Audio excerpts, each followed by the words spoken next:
There's a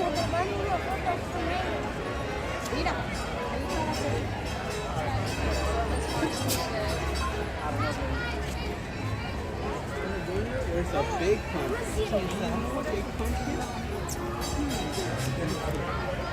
Get my phone ready.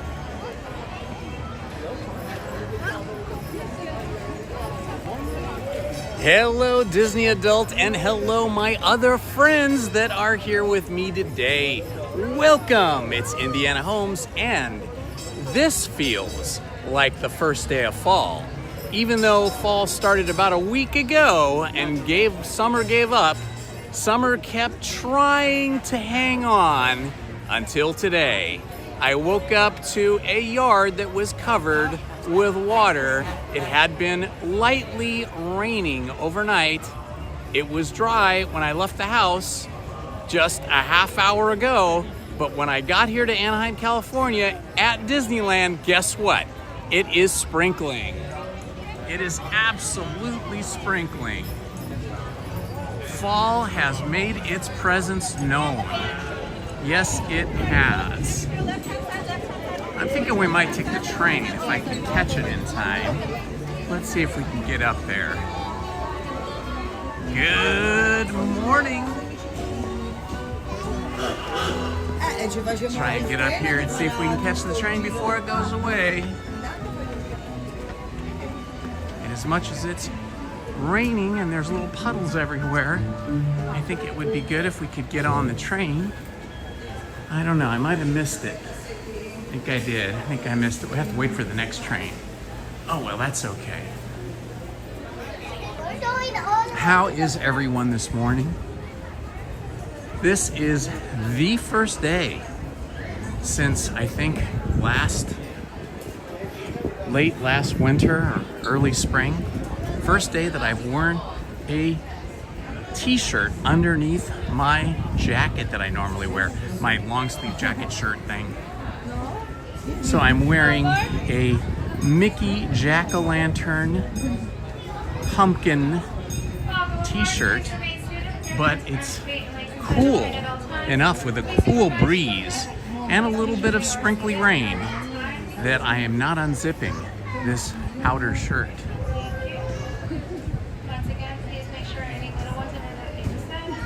It is also very much more populated here. That is to say, there are more people on Main Street than I had expected. And here we're getting to see the wonderful Disneyland Railroad exiting Main Street Station. Let me catch up and say hi to some of you that have made a comment. Disney Adult, Jordan Cooper, Serene Beach, and those are the only people that have said hello in the chat. Feel free to say hi. Hello to you guys. Thank you for being with me here today. There is the, let's take a look at this little hand cart railway car made by the Kalamazoo Manufacturing Company. Of course, this is a relic from the past where train employees, railroad workers that needed to get from one part of the track to the other to do repairs or maintenance would use this hand car, which works like a teeter-totter, one man or woman on each side pumping up and down this handle to give it propulsion, kind of like a pedal car, right? It's kind of cool that Walt thought to include that. Walt was a very big fan of railroads. Understand that he grew up in the early days, the early part of the 20th century, and his fondest memories of that time were of the railroad, because the railroad at that time was only still just expanding across the United States, the various railroads that ran across the states. And it was the railroad that took you from small towns across the United States to big cities, and from big cities to other big cities, and from big cities to small towns, and back and forth. that was the primary mode of transportation. If you wanted to go anywhere farther than maybe 50 miles, not many people had automobiles at that time when he was growing up. You had to be quite wealthy to have cars. And so you were either traveling by horse-drawn carriage, or you were traveling by train. There were really no taxis when he was a boy, so train travel was something very exciting. It was something that people aspired to do because trains were the way of, even though it was the present, but it was the way of the future. It was the way to get somewhere else than where you were. And there was something romantic about trains, the construction of trains. And back then they were all steam trains, which means they burned coal or oil to heat up the water in their tenders and to create power so that they could steam, away. They could power those giant wheels. You have to realize that locomotives back then could be anywhere from a quarter of, let's see, what would that be? It would have been somewhere in the neighborhood of maybe 200 tons to maybe 750 tons for a locomotive, just the locomotive, not including all the cars, passengers, and or cargo. So this was quite a machine. I don't know if any of you have ever spent any time going to railroad museums or have been around steam locomotives. I know we don't see them very often anymore because now we have diesel electric locomotives and have had all of my life. The only time I've seen steam locomotives operate are here at Disneyland. Oh, there goes the monorail. Here at Disneyland or at some train museums. Hello, Raymond Williams. Hello, Troxer. Good to see you, my friend. So Walt Disney, from the time he was a boy, like probably lots of other children growing up, had a fascination with railroads and trains. And while he was growing up, railroads were still being built, crisscrossing the United States to fill the cargo needs and passenger needs to get people back and forth across the United States.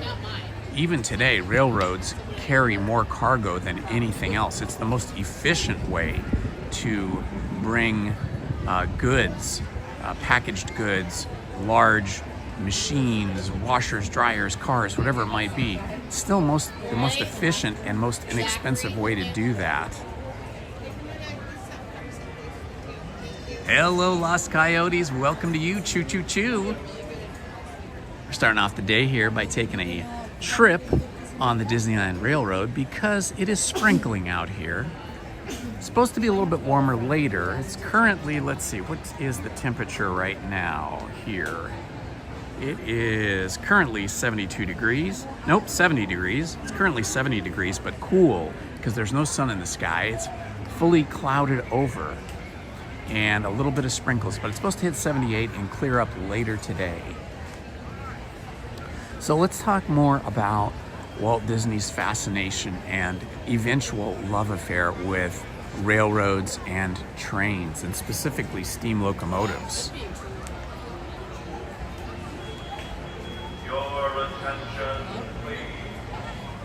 The Disneyland Limited, now arriving from a trip around Walt Disney's Magic Kingdom.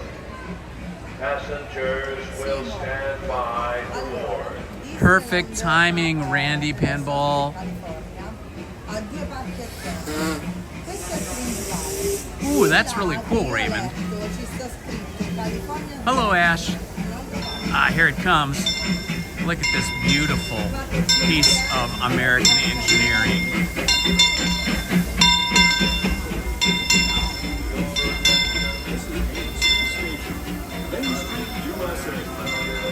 All right, my favorite type of passenger car, the kind that points outward.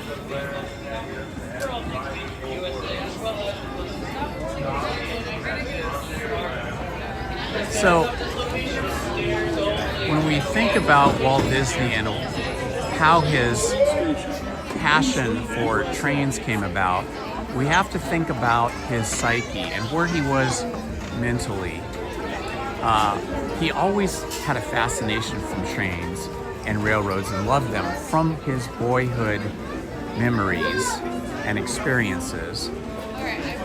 But there was an event that really affected him emotionally, and that was the 1941 strike at his Walt Disney Studios, where his employees, his animators and other employees had, go up here, excuse me. Stop at Frontierland, Mickey's Toontown, and Tomorrowland. Okay, found myself a good spot here. So Walt Disney was running his studio, and this was sort of like at the beginning of World War II, and his studio employees decided to go on strike, to unionize, and to strike for better pay, better benefits, etc. And this greatly affected Walt Disney. He was very much emotionally, I would say, scarred by this experience because, you know, to him, he felt like he was giving his employees jobs and treating them well and paying them well and giving them security and allowing them to do the thing that they loved to do the most, which was to make films. But as was the case in many industries, the employees wanted better wages, better benefits, etc. And so they struck. And Walt was very, very upset about this. I think he probably held that wound for the rest of his life. So after World War II, he was in kind of a funk because during World War II, like every industry, film production, at least the entertainment style of film production that he had made with his animated films, had come to a close. And his film studio was basically in Burbank taken over by the US military, and the only films they could really make were films in support of the war, propaganda films, instructional films, things like that. Hello, Kelly Lang. Hello, Gregory Thomas. Hello, Raymond Williams. And so he did his patriotic duty, and he made sure that the Walt Disney Studios supported the American war effort during World War II. But at the end of the war, Walt was in kind of a funk. Hello, Gregory. And he felt very kind of down in the dumps a little bit about, everything really. And so he was kind of casting around, looking around for things Please make sure your children are or inside the train something and sitting down so you can go. Thank you. kind of take his mind away from that and Hello, what folks. would be Welcome the next aboard big Holiday thing. 2 here on the Disneyland Railroad. For your safety, please remain seated, keeping your hands, arms, feet, and legs inside the train. Parents, please supervise your children, making sure that they are fully seated at all times and away from any of our large train openings. Our next stop will be New Orleans Square Station. And so something interesting occurred. One of his top animators, Ward Kimball, of which one of the Disneyland Railroad trains is named after, one of the locomotives actually, Ward Kimball had been a very big train enthusiast long before Walt had been a serious train enthusiast. And Ward had built a scaled down model workable train at his home that people could ride, and he called this train layout. Welcome aboard the Disneyland Railroad. We're embarking on a grand He circle called it tour the of the Grizzly Magic Kingdom. Flats. We'll be Grizzly stopping at New Flats. Orleans Square, Mickey's Toontown, and Tomorrowland. We'll also visit the Grand see you later. Canyon and make a trip back in time to the Yeah, I primeval forgot world about that. and the age of the dinosaurs before returning to Main Street Station. As we begin our journey, remember that for a safe trip, you need to stay seated, keeping your hands, arms, feet, and legs inside the train. And please watch your children. So, Ward invited Walt over to his home, and Walt saw this scaled-down railroad at Ward Kimball's home, and he was blown away. He thought it was the most fantastic thing. He loved the whole idea of having your own private little scaled-down railroad, and that kind of started to put a little question mark in his mind of like, I wonder if he could do something like that. So Walt initially bought a Lionel train set and had one of his technical advisors in the studio help him assemble it. And he played with it. It was fun.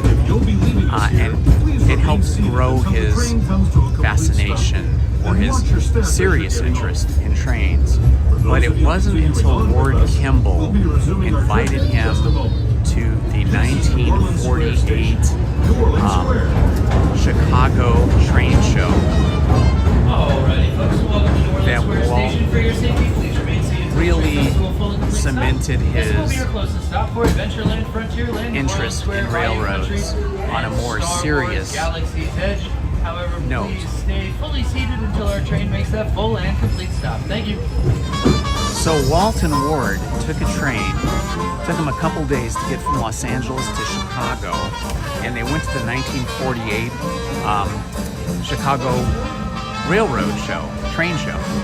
And there they were showing the transition from steam-powered locomotives, like what I'm riding on today, to the new way, the future, which was the diesel trains. And during this show, they had all kinds of amazing steam locomotives and railroad cars of the current day and the past. Some of them in just working conditions, some of them lovingly cared for and or restored. And they ran across the front of what would be like a stage, so that all of the guests, all of the people that were attending the fair, the attendees, could see these magnificent machines. And Walt was just blown away. He just couldn't even believe all of these amazing machines all in one place. And it was then and there he started thinking about the future of what he could do next. Now, in addition to that, he stopped at, and I think Ward was with him at this point. Yeah, as a matter of fact, Ward was with him. So I think they stopped at this next place together, and it was Henry Ford, the same Ford that created the Henry Ford Automobile Company. Henry Ford had amassed a fortune at this point, and he was the wealthiest person in the country. And he became an avid collector of things.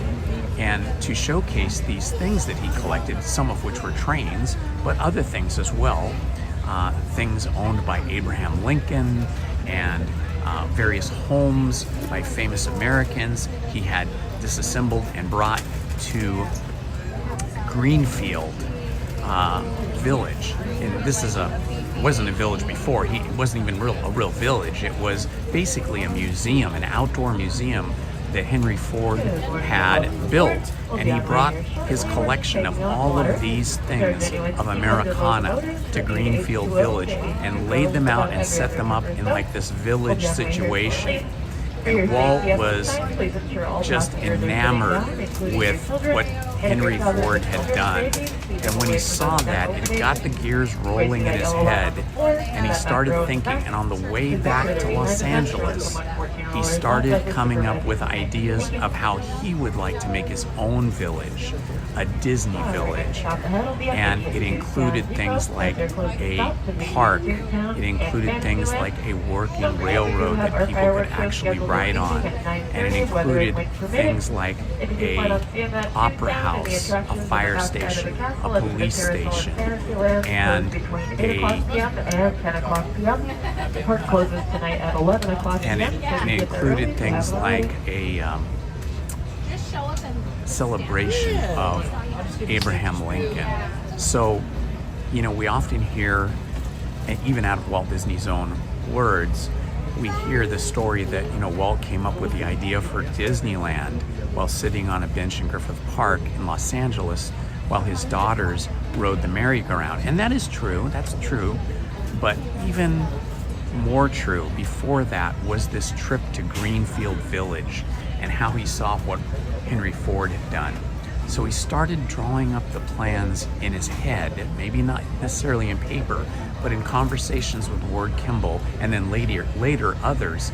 He would talk about his sort of dream that would one day become Disneyland. Well, sometime after that, Walt started through Ward Kimball, and then through Ward's introduction to other, you know, both model train and scaled down train collectors, began to get to know people in the train collecting and the train enthusiast community here in California and in other parts of the Please country. remain seated, keeping your hands, arms, feet, and legs inside the train. Parents, please supervise your children, making sure they're fully seated at all times and away from any of our large train openings. Our next stop will be Mickey's Toontown Depot. Hi folks, once again, all passengers need to be sitting down at this time, including your children. Please make sure your children are sitting either on top of a lap or on a bench. So he was introduced to another gentleman whose name escapes me, but he was a sort of train aficionado, lived up in Northern California and had a collection of some full-scale trains and lots of photographs and plans of trains, train tracks, railroads, and so on he'd collected over the years. And so Walt asked if he could come up and see him and go through his collection, and Walt did that. And in doing that, he saw some photographs of one particular type of steam locomotive, and he kind of fell in love with it, and he asked if he could borrow these photographs, which he did. And he brought them back to the studio, and he asked his artists and his craftsmen and his machinists who had been tasked in the past and presently with creating, inventing, and machining film equipment like cameras and lighting equipment and animation equipment, asked them if they could take these photographs and draw up some train plans from them.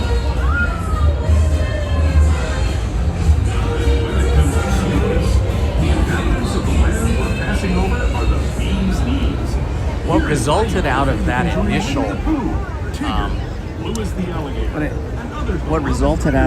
initial conversation would be the research and discovery of original locomotive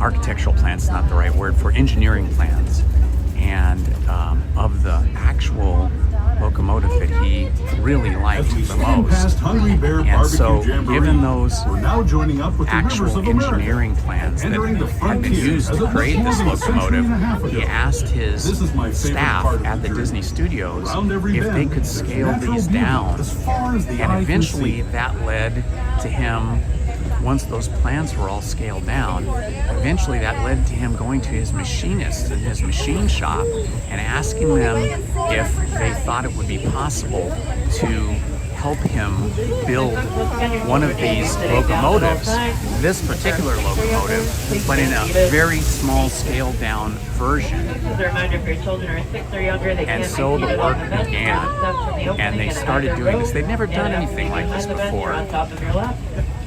Once again, if your children are 6 or younger, They started need to be placed on machining your things lap out or of, behind the you know, bench in the top row. just Thank raw you. metal. People like you have been riding these rails since the 1800s, traveling through nature's wonderland in a matter of days. I always love the rivers of America here. Steam power not only fueled these iron horses, but the dreams of a whole new generation as it moved west into this great frontier. Of course, some of those dreams and the stories they made with them were pretty darn wild and downright And so what they ended up like on making Big Thunder Mountain, was, where I hear that I can't remember the exact scary spirits have scale, grabbed hold of those but it was a mining small enough turned them into scale of this the wildest engine ride in the that it was wilderness. something you could have in your backyard, like Ward Kimball had in his backyard. Except it was the actual engine that Walt wanted, being crafted by his own people who were not railroad engineers or were not, you know, in the business of making vehicles that moved, but they were able to do it. Walt himself was not an engineer, and he was not a mechanic or a machinist, but he would visit the artists, craftsmen, and machinists every day at the studio at some point during his day and see how the progress was going on his little locomotive. And eventually, he just couldn't stand just watching, and he asked the head machinist to work in the machine shop alongside the machinists, making the actual locomotive that he built for himself. But now he was actually participating in building that locomotive himself. The ones you'll find on Mickey and Minnie Mouse. Our next stop is Toontown Depot, official train station for Mickey's Toontown, a cartoon home where Mickey, Minnie, and all their friends live. Toontown Depot. Alrighty, folks, welcome to Mickey's Toontown Depot. For your safety, please remain seated till the train comes in with full and complete stop. This is, of course, your closest stop for all things Toontown. However, this is also your closest stop for all things Fantasyland, featuring the Matterhorn bobsleds, all the Fantasyland classic attractions. But please remain seated till we come to a full and complete stop. Also, if you're staying on board with us and you see any room to the left or right of your row, please stay seated, guys. We're about to stop. Thank you. Now, as they completed, Please slide all the way down so we can fit as many people on the train as possible. Thank you. as they completed this locomotive, Walt knew that he needed a place to run it because he saw what Ward Kimball had done in his backyard. So Walt went looking for some land, and he ended up buying 5 acres in what is called Holmby Hills. Now, Holmby Hills, or Holmby, H-O-L-M-B-Y, Holmby Hills, is the most exclusive, most expensive part of Beverly Hills. It's kind of separate of Beverly Hills. It's its own home neighborhood, but it is the most expensive. He bought 5 acres so that he could run his scaled down railroad in his backyard. But as things started to come along, he realized that he wanted the railroad to go in a big loop, and he wanted it to ride as long as possible, for the journey to be as long as possible. So they built the house, and the railroad project was well underway, in progress, and he figured out that if he only ran the railroad around the backyard, that the railroad would have to cross over itself multiple times. And so he got the idea that maybe he should run the railroad not just in the backyard, but around the front yard as well. And that would give it a full 1 mile around. Well, his wife was none too happy about that, because by this time the house was built and she had this beautiful window out of which she used to look, and she used to have her friends come over and they used to play board games. And she liked people to be able to look out the window while they were playing board games to her garden, because she loved flowers and she loved displaying beautiful landscape full of flowers. So when Walt told her that he wanted to run the railroad around the front of the house, she was not having that. That was going to ruin her view of the flower garden. So he had to come up with another way. And his people that were helping him with the design of the layout of the track said, well, why don't we build a tunnel? We'll just build a tunnel in the front yard, and then the train will go through the tunnel, and then Lillian won't see the train at all. And so that's what he was planning to do. But of course, that became very expensive, and there were some issues with that, with the city and all, but he ended up getting that accomplished somehow. But then came in the backyard, he wanted a train trestle, like the one we just went over as we were going across the rivers of America. And this train trestle was going to be all built out of redwood, like 2x4s. And it was going to be very authentic looking. But that was going to require the city to then get involved in, you know, when you build a train trestle, which is essentially a bridge, it had to meet the same standards of any other bridge or any other train trestle anywhere in California. Making sure that they are fully seated at all times and away from any of our large train openings. Our next stop will be Tomorrowland Station. So the cost of the tunnel and the cost of the train trestle became astronomical. So large that it stressed out Walt so much he told his accountant not to even tell him how much it was going to cost. He didn't want to know. Look at this. This is a hidden Mickey right here, Pumpkin. Isn't that great? Hola amigos y bienvenidos a bordo. Para su seguridad, permanezca sentado y mantenga las manos, brazos, pies y piernas dentro del tren y cuide a los pequeños. Gracias. As we leave Toontown Depot, we get a real nice view of the happiest land. Hello, in the world, Tipton. How are you? Disneyland. Hello, You can see Troxer. people stepping onto It's a Small World just below. Hello, Christian Sanchez. Off in the distance, majestic Matterhorn Hello, John Mountain. Walsh.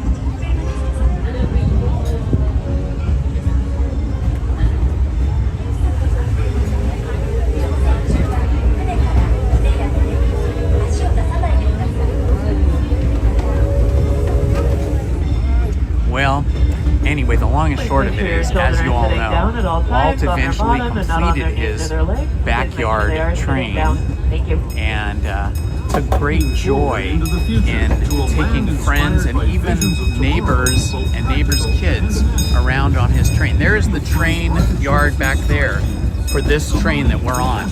That is where the trains go to sleep at night, let's say, and to be cleaned and to be maintained. So that was the locomotive house back there, so to speak. Hello, Louis Reyes. Good to see you, my friend. Fun-filled roadways of the Autopia. Drivers of all ages can Initially, get behind the wheel Walt of had a small train that you could ride on at the studio. This is before he got it at the house, and I think the house wasn't quite ready yet. And he used to run that train around the studio grounds, past sound stages.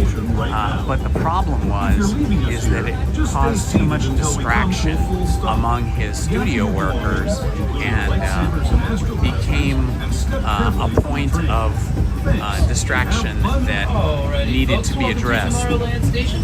For your safety, please remain seated until the train comes to a full and complete stop. This will be your closest stop for Space Mountain, Buzz Lightyear Astro Blasters, Star Tours, the Disneyland Monorail, Autopia, and much, much more. But please remain fully seated till our train makes a full and complete stop. Thank you. So that didn't last very long. The train was then brought to his new home after all the track was laid at 355 Carolwood Avenue, Homely Hills. He wanted the train to be as authentic as possible, including the track, but to lay down the track in the way that you do lay down track, you know, one rail at a time, hammering each spike into the ground and the wooden cross members there, was just going to be not doable in the way that it needed to be done, and in the way that, you know, I guess the city engineers or city, you know, permitting, whatever, whoever those folks are, would allow everything. And then they had to assemble it, to his horror, in the same way. It had to be built and assembled in the same way as his little Lionel train set that he first got. That's what they ended up using. They ended up using the same method of construction that a kid would use to assemble his Lionel train. So it's kind of ironic, but that's what they did, and you know, he just loved that train. And all of this, basically, the story that I'm telling you, kind of saved Walt Disney from the funk that he was in, from the depression, really, that he was in. He had had problems with depression before. In fact, he had had a complete nervous breakdown at one point back in the 1930s when he was working so hard to build the Disney animation studio. And so he was an emotional person. And, you know, following World War II, when the studio wasn't able to do what he wanted to do because he was that influence from Ward Kimball and his love of trains really that saved Walt Disney and helped re-energize him, reinvigorate him, and reset his mind to be the creative, loving, and nostalgia from interviews and books and his legacy. Join us and welcome aboard Holiday 2 here on the Disneyland Railroad. For your safety, please remain seated, keeping your hands, arms, feet, and legs inside the train. Parents, please supervise their children, making sure that they are fully seated at all times and away from our large. Good morning, Steve. Next stop will be Main Street Station, but first we're going to take a detour through the Grand Canyon and the primeval world. While inside that tunnel, we ask that you please refrain from any flash photography or flash video lighting. At this time, we need everybody fully sitting down on their bottoms. Thank you, folks. So eventually, years later, when he then started to realize his dream of building Disneyland, the first thing that he thought of was having another scale train, but much larger scale than the one at his home on Carolwood Drive.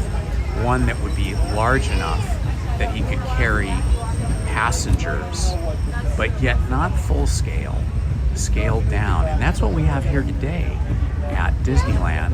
To those who have just come aboard, welcome. The next leg of our journey will take us from the fantastic world of the future to the breathtaking beauty of nature's No, you want to tell him? Sure, I should sit down for it. This is the last remaining train car set from opening day. So we've had this since opening day. So it used to have giant cattle doors, and everybody would just swing them up, and everybody would stand in there. And then we're like, well, I figured they'd be more comfortable if everybody sat down. You know what I mean? It's pretty cool. It's the last remaining one from opening day. That's amazing. Which locomotive are we on today? This is engine 3. This is engine 3. And then this is the Holiday 2 car set. Okay, we're on the holiday train. That was nice of him to give us some information. Close or flash this off until our next stop at Main Street. Thank you.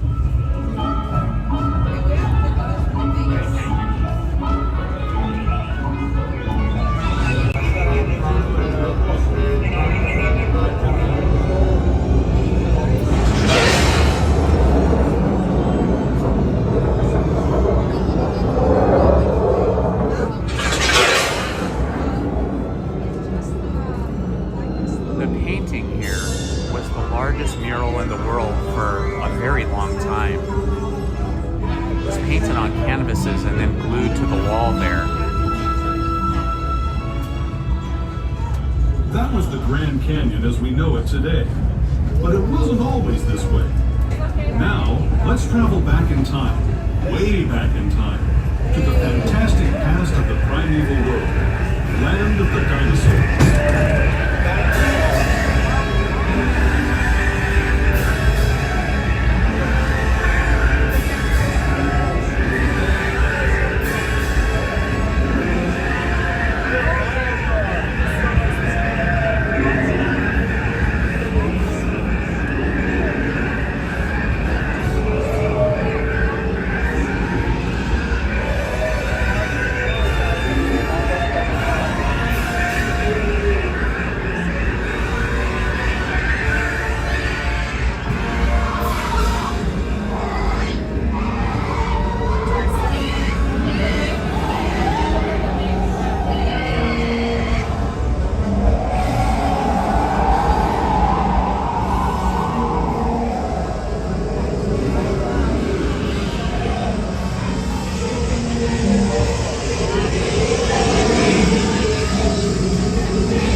big barn and to door. Main Street Station, And then these gateway ones, to this Disneyland. railing right here. If you're leaving us would here, have been all stay the way in your around seat and until you we just come to a stood. full And stop. none of this was here. Remember to gather all These your are like personal cattle belongings cars originally. and stick carefully Now, from the train. so this is the I'd original especially train like to thank car those of set you who've been with from me opening for day. Grand But Circle what about the tour of engine? Disneyland. No, We hope the you ones we had enjoyed on your opening day travels, was and that you'll come back to ride with us. Alright, folks, please remain seated till our train comes to a full and complete stop. Thank you. Thank you, Zach. I Of course, appreciate no problem, that. no problem, guys. Have a good one. Please Thank you. sit down. How nice is that? Zach, our conductor, was giving us a little bit of history here I didn't even realize. I've seen pictures of the old original cars, which did look like cattle cars, you know, with the open slats where air Bus came party, you want to start getting us on the train, please? Sit down so we can have a few more passengers on board. Is there any available space on the benches, everyone? Please sit down to make room for others, please. Thank you. So these cars here, this style of car here, you can see a little bit right here. See this? These are the original cars from opening day, but they've been renovated. They've been changed so that they accommodate passengers in this open kind of stadium seating manner. Last call.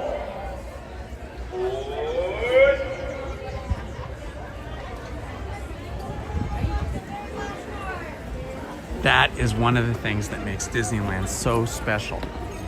It's Walt's love of trains.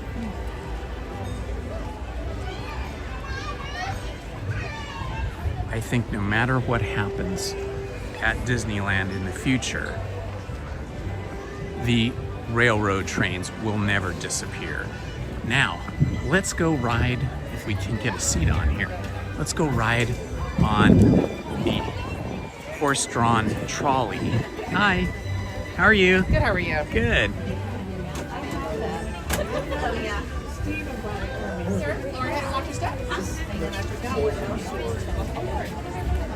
This was the mode of transportation that was probably most common before the railroads took over.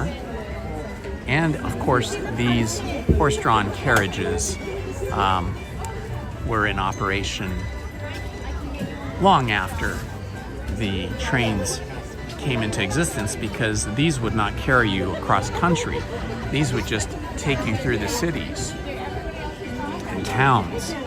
And these horse-drawn carriages, which run on a track like a train, were very common in big cities like Chicago, New York, Los Angeles, and other big cities as well, Atlanta. Horse-drawn streetcar. We'll be taking you on a one-way ride right down the middle of Main Street. We'll make our one stop right across the street from Sleeping Beauty Castle. For your safety, please do remain seated, keeping hands, arms, feet, and legs inside the vehicle at all times. Parents, please supervise children. We'll be getting underway here in just a moment. That is absolutely correct, Mark. Walt Disney and Walter Knotts became friends, and Walter Knotts, who was probably of a similar age, also loved trains, and in fact, Walt and Walter traded trains and train cars back and forth a few times. And I believe one of the trains, or the big locomotive that they have, the one big locomotive they have over at Knott's, was formerly here at, formerly part of the collection of Walt's. Not that it ran here at Disneyland, but that it was one of the trains that Walt had collected.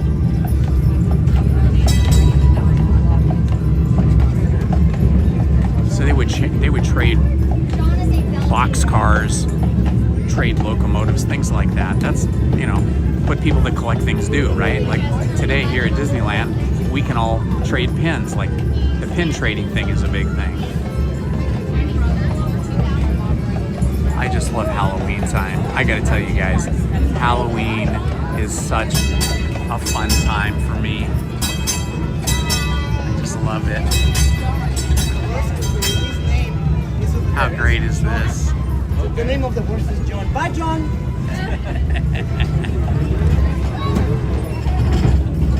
So like we've gone back in time a little further than the railroad, because now we're on the horse-drawn carriage.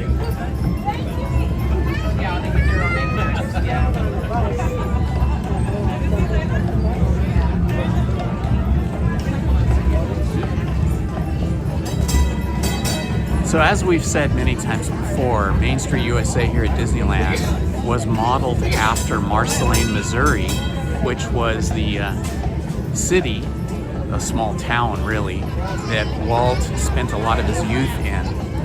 His father wasn't necessarily the best with money. He had many different jobs and tried many different things. One of the things he tried was being a farmer. He bought some land and they had a farm, I think it was in Kansas. And unfortunately, his father had some odd ideas. His father didn't believe in fertilizer. He famously said that buying fertilizer to put on your farmland was like buying alcohol for an alcoholic. And so he wouldn't do it. And so subsequently their farm failed and they had to sell it and move. So whenever they moved, everybody in the family had to do a job. Maybe not the wife, but the boys had to do a job to help support the family.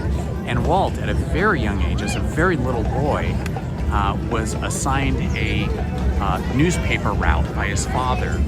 At one point, his father was running a small newspaper.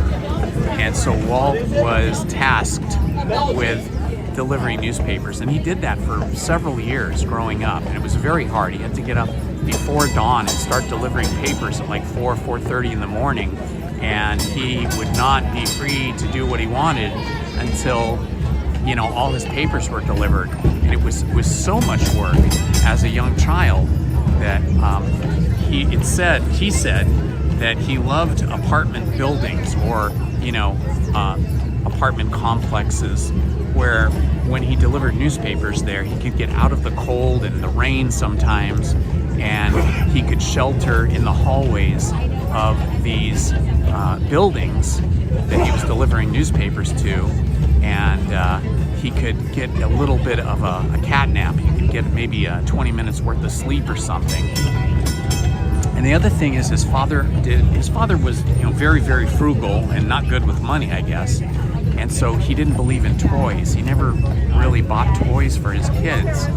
And so Walt really took great pleasure in delivering newspapers to some of the houses that had big porches, because he said sometimes the kids would leave their toys out on the porches, and because it was early in the morning, everybody was still asleep, and so he would get to play with the other children's toys on their porches. All right, everybody, you've reached your destination. Please lower your head and watch your step. Quite a journey, wouldn't you say? Thanks so much. When you realize how poor Walt and his family growing up really were. To come from that kind of a childhood to being able to follow your dream and create this. It really just blows me away. Hello, Omar. Thank you, my friend.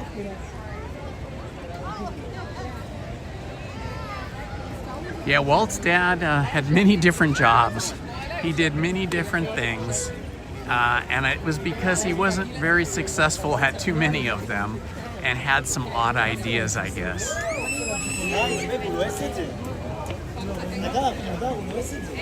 This is the Sleeping Beauty Castle, but in my mind, this is the pinnacle of toys, right? If you were a child who wasn't given toys, then what better than to have your own castle, to be the king of your castle and share it with the world. You know, some children are very stingy with their toys and they won't share their toys. That's the opposite of Walt. We get to share his toys every time we come into Disneyland.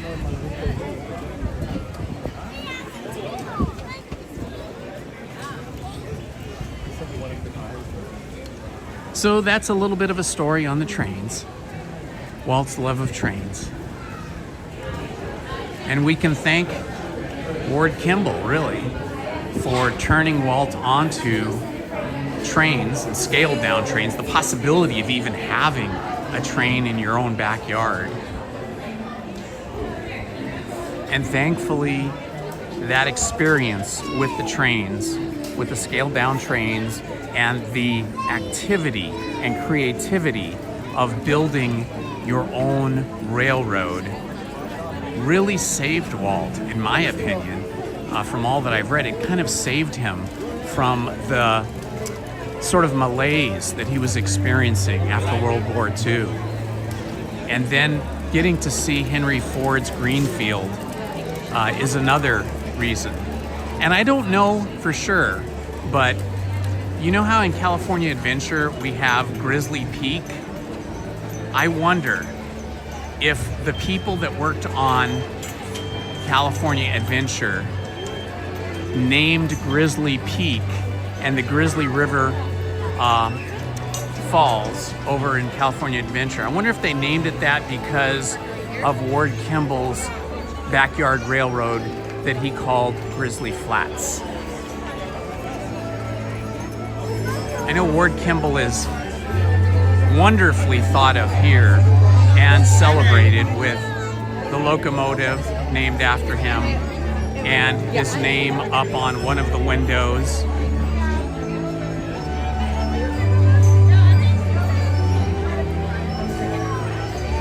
It's been said by many of his former employees that were employed with him at the studio at the time that Walt could be distant. He could be cold and even icy. And that he was quick to temper sometimes. Not because he was a mean person, but because he was so passionate about what he wanted to create. And because he was a perfectionist. And we learn about his perfectionism from a couple of different things. Once the animation studio really started to get legs and take off, he recognized that he was not a good enough artist to create the animated feature films that he wanted to create. And so he employed artists that had greater skill than himself. And he stopped drawing completely and became the producer, director, creator, the first Imagineer, if you will. So that's where we see the first, at least I believe, that's where we see the first evidence of Walt's perfection. And that's why probably he was quick to temper and could be a real taskmaster because he had to use other people's hands to do the things that he believed his own hands were not capable of. But his imagination is what came through in those stories and those characters through other people's hands, his animators. The second place that I think we discover what a perfectionist Walt was and how to build stuff, and they taught him how to run all of the machines, and he started working alongside the machine. And it wasn't a very long time. I think they took maybe a couple of weeks to train him. They said after that, he was perfection in every mechanical object that they milled, that they created. So it's that perfectionist in his personality that really comes through. And we see it here at the park. I like your outfit. That's so... What is this? Is this our first Friday or second Friday of fall? I forgot which day fall entered. Vlogging? Yeah. Hey, you want to say hi? What's up, man? Hey, how you doing? Seattle in the house. Welcome, my friends. Yeah. So, we see that perfection here in the park. The taskmaster that he was, the perfectionist that he was. You know, we can go to other amusement parks and we can go to other both indoor and outdoor either collections of things like trains or artifacts. We can see here that our other railroad, Big Thunder Mountain, is still currently under some type of maintenance because the waterfall is out and we have no trains running and the water is stagnant and not looking too fresh. But it's these little details, I guess I can get the view better over here. These little details, like over here we have the camp. How many people have ever noticed this little gold miners camp that's set right here at the curve of Big Thunder Mountain? And then of course the slough for the water for separating the gold from the other rocks and dirt and gravel.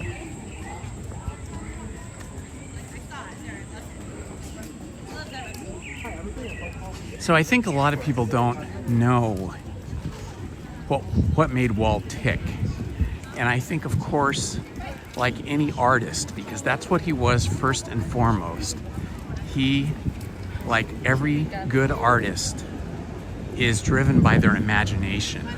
They're driven by a need to make, a need to create. And the need to create and make means that you're always thinking about something that's coming next. Like, what is the next thing? The next thing that you want to make. That's how he started out with his short cartoons, the Alice series, the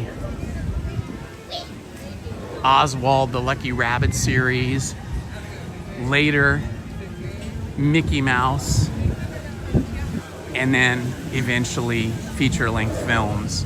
First animation like Snow White, and later live action like Mary Poppins.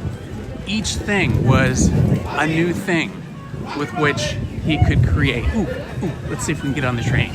See if we can get on the Mark Twain. We're just doing all the transportation that we can here today.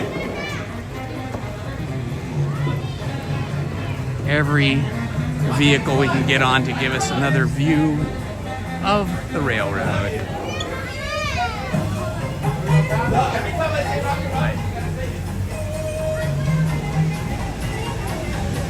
And of course, one of the other things that Walt loved is he loved New Orleans and the South.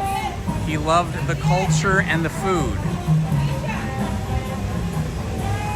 And so here we are on the Mark Twain, beautifully designed and built to be an authentic stern wheeler, paddle wheeler. And he loved Western history. So we see the Davy Crockett canoes here, which still exist.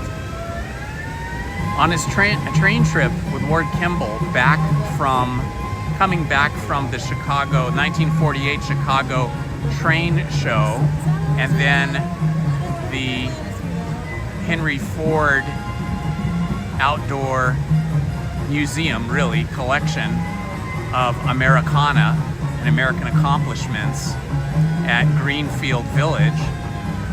Walt, as I said earlier, was starting to formulate his ideas of a park that he would like to build, which would one day later become, Disneyland. He started to get these ideas in 1948 on the train ride back from Chicago, but it would take until 1955 till Disneyland was completed. And actually Disneyland was built in 1 year, which is incredible to think about it. If you ever walk the grounds of Disneyland, to think that they started this construction in ¡54 and finished on July 17th, 1955, that's pretty spectacular. I don't think anybody can do anything like that anymore. It was originally, the cost of Disneyland originally was $17 million. I'm not sure what that is in today's dollars. Maybe one of you keyboard warriors there can do a Google search, go to a calculator and ask the question, how much is $17 million in 1955 $1955 worth today in 2025 dollars? And maybe put that in the chat. But just to give you an idea, just building Galaxy's Edge alone cost $1 billion, which is crazy. But boy, how wonderful is it? So yeah, he was already coming up with ideas for what would become Disneyland. And you know, initially, and I've said this on the live streams before, that initially Disney just wanted to make a little Disney park. It wasn't going to be like Disneyland. He hadn't come up with that idea yet, that word. But it was going to be a little Disney park, and it was going to be on a triangular piece of property that he owned right across the street from the Walt Disney Studios in Burbank. In fact, that triangular piece of land still exists. And what happened was the city of Burbank rejected the idea of him building a park there, and so he couldn't use that piece of land. And for the longest time, that was just a blank piece of land that wasn't used for anything by the studio except for maybe storage. But later, in the must have been the early 1990s, they built the Disney feature animation studio there. If you've never seen it, you should Google it. It's fantastic. It's a beautiful building. And there is the Wizard's hat out front, which includes the office. It would have been Roy Disney's office originally. Later it became John Lasseter's office. So whoever headed the feature animation studio at the time, it was their office. So eventually they used that triangular piece of land where Disney originally wanted to build his park. Much smaller than this though. It's a very small piece of land compared to here. I think we're on what, 100 and how many acres is this park? I forget now. I want to say 160 acres, but maybe I'm off on that. I've forgotten. You guys can look that up. But the triangular piece of land across from the park was eventually used to build the Disney feature animation studio, where all of the Disney artists now work. Previous to that, they worked in the animation building on the Burbank studio lot, and I don't think that they actually do any animation in the Disney original animation studio lot anymore, although the buildings still say animation on them, and they have street signs there that are reflective of the animation history. But when my wife Lizzie worked there as an animator, she worked in the newer building, which is the Disney feature animation building with the big Wizard's hat out front. Of course, they do have satellite buildings when they're on a big project. When she originally started working at Disney, she was working out of a set of buildings that were just in an industrial park behind the bowling alley, down the street from the bowling alley in Glendale, actually, because the border of Burbank and Glendale are very close together. And then eventually she was moved with her team to the Disney feature animation building. Here's a bit of history for you. The Columbia set sail from Boston Harbor in 1787. She rounded Cape Horn and became the first American ship to carry the Stars and Stripes. Starting to warm up a little bit now. Look at the scene. I love this. Look down here. Isn't that just beautiful? It looks like it could be at any time in the past. 160 acres. Thank you. Thank you, Darlene. Baptiste. Thank you. I thought that's what it was, but I couldn't remember for sure. Here's where the log boats come down underneath the walkway here at Tiana's Bayou Adventure, originally Splash Mountain. I love it. Just so many great designs here.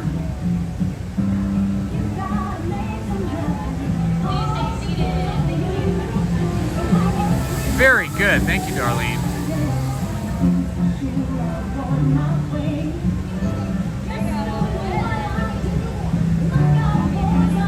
Wow, Darlene, thank you for looking this stuff up.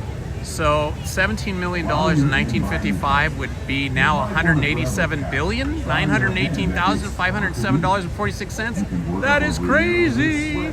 That's amazing.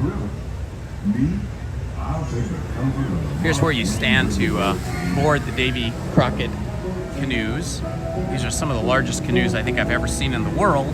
Probably are the largest. Canoes are usually only built for 2 to 3 people at the most.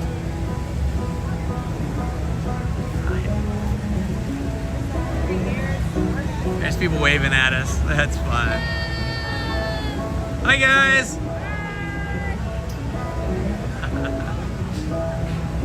It's a hungry bear. This is so fun, having people wave at you and waving back. How fun is this? What a lovely day. It was a little sprinkly when I got here, as some of you that were here at the beginning know. Definitely is the coolest day we've had in months and months and months. I think the high is going to be 78 degrees today, whereas usually when I get here around 10 a.m. in the morning or sometimes later, it's already 78 when we start, and then works its way up to 88 or higher. Hopefully it'll be cooler than that today, because as you know, if you've been following along with me, like on a Wednesday or last Sunday, it's been so hot that my cell phone's been overheating and has been shutting down because it's gotten too hot. Here's where we see our first train bridge right here. It's all so magnificent and so peaceful. Boy, I would have loved to have been with Walt on the first day he took a ride on his Disneyland railroad along these tracks.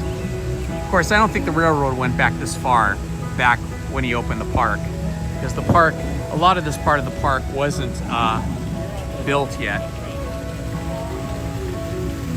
But either way, it would have still been great to go on whatever form of the train was available at that time. Now this is quite a much larger train trestle bridge here than what he had in his backyard. You have to remember, his train trestle in his backyard was made of 2x4s. That's what we build houses out of now. Redwood 2x4s. These things here look, well, of course these are concrete, they're just meant to look like wood. But these things here look like they're 12x12s. 1 foot by 1 foot. No, Big Thunder Mountain is still closed.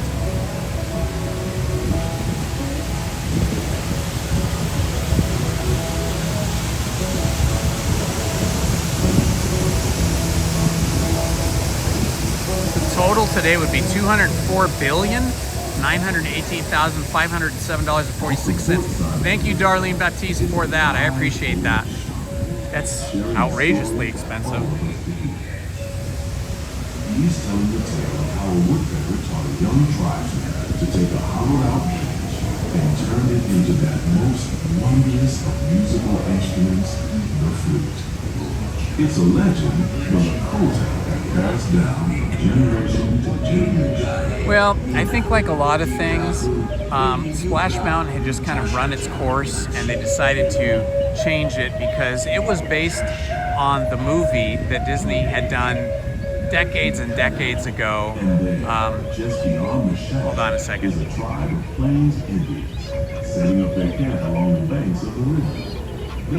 So, Splash Mountain was kind of inspired by the movie. I wouldn't say based, but it was inspired by the movie Song of the South. And of course, the music from that movie was part of the ride, as well as some of the characters, like Briar Rabbit, Briar Bear. There was a book, and then there was a movie, but the movie was sort of the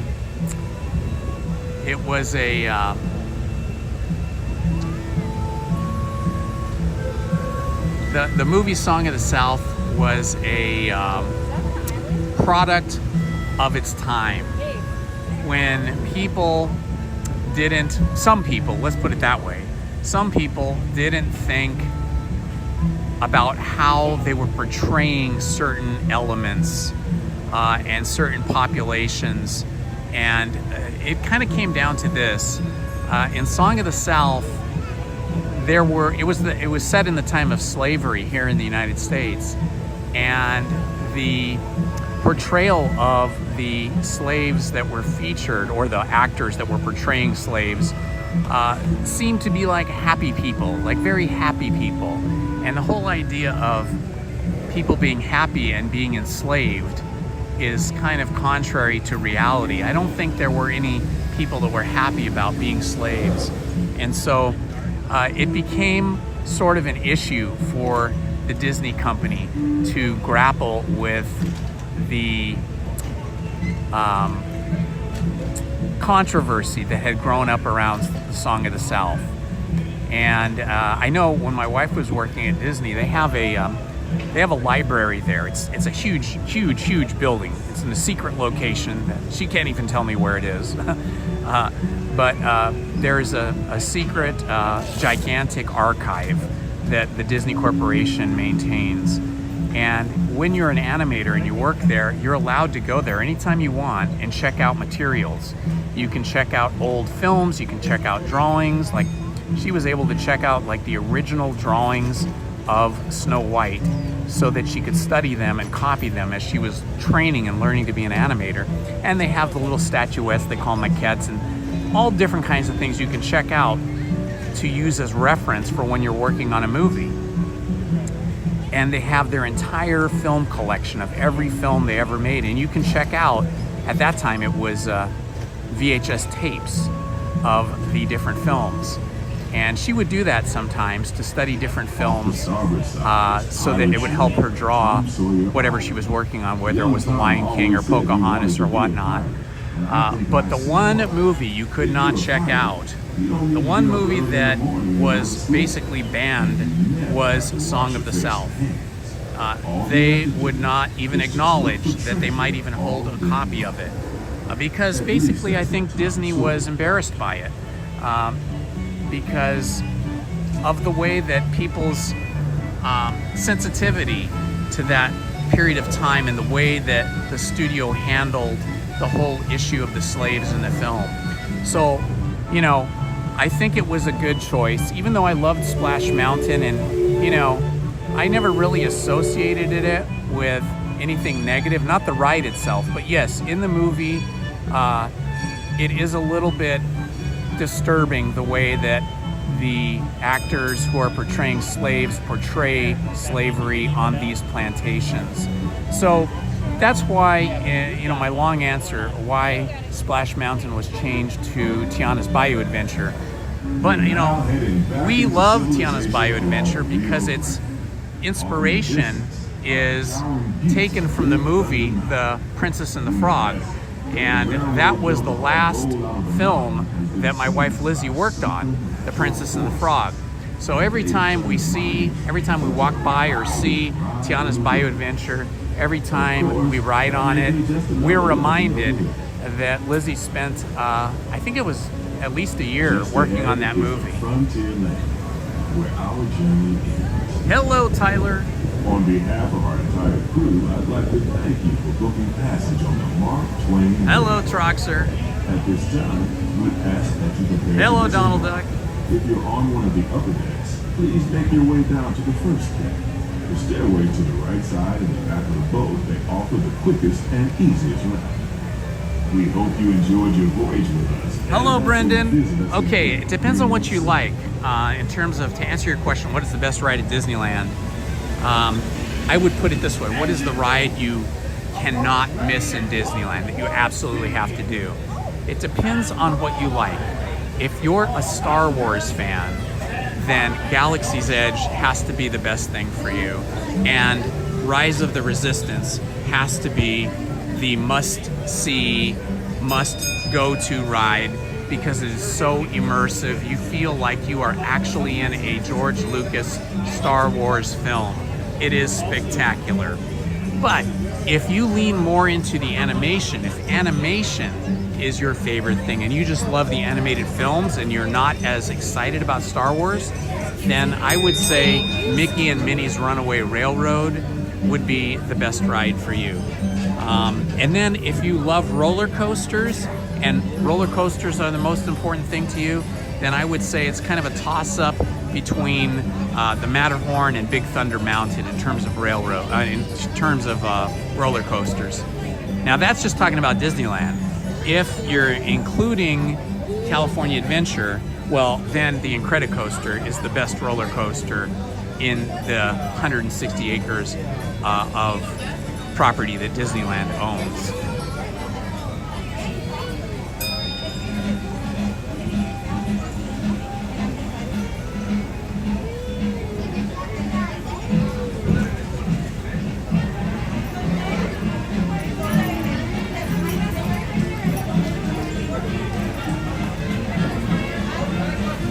The Columbia, which is the sailing ship and is a replica of the first American United States sailing ship to circumnavigate the globe, was built by Walt Disney's company here while he was alive. When they were building Disneyland, what he did is he hired a retired United States Navy admiral who was a big,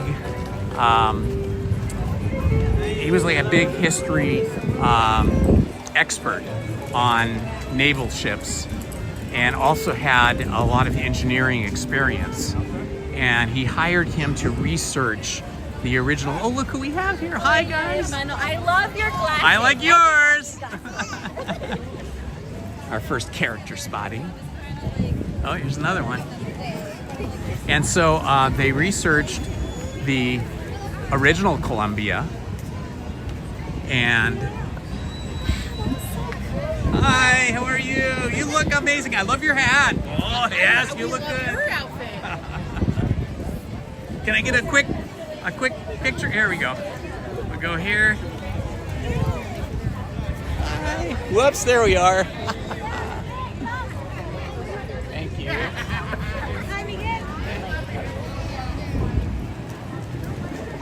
And so they were able to research the Columbia, and they got enough technical specifications, and I guess there was paintings of it, because obviously there was no photography back in the late 1700s when it first traveled around the world. I can't remember the exact year. Maybe somebody can look that up, but I think the Columbia circumnavigated the globe in around 1783 or 1789, sometime then. I think it was the 1780s. So anyway, from that research, they were able to create their own architectural plans, and they hired a shipbuilder who was an expert at building wood ships, and a team of people, and they built it as closely as they could based on their historical research to have the Columbia here. If you want to know more specific information about the Columbia, search my channel for the Columbia sailing ship. I did a history video on it about 2 years ago, I want to say. A year or 2 years ago. And there's more complete information there, because I can't remember all of it in my head while I'm walking and talking and interacting with people and saying hi and stuff. Let's see what the wait time is here at the Haunted Mansion. I try to go on this every time I'm here during the Halloween Christmas season, because I absolutely love the Nightmare Before Christmas movie, all the characters, and I love the Nightmare Before Christmas overlay at the Haunted Mansion. Okay, it says 45 minutes. That's a pretty long time. I think we might have to skip that today, guys, because the line is all the way out here on the outside of the walled garden.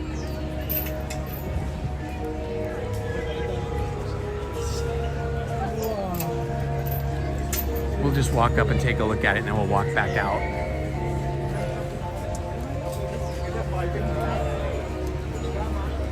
Oh, we tried. I love the ghost host hearse. See the ghost?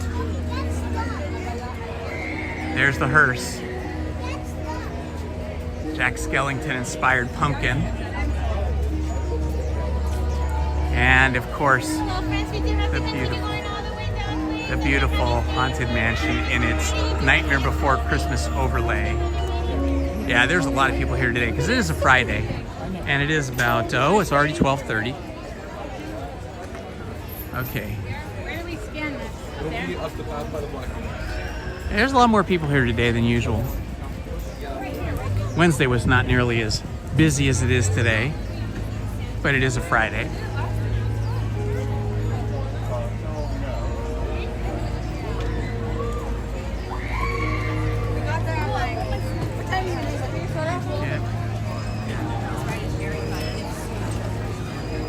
I can't quite read that question, Tyler.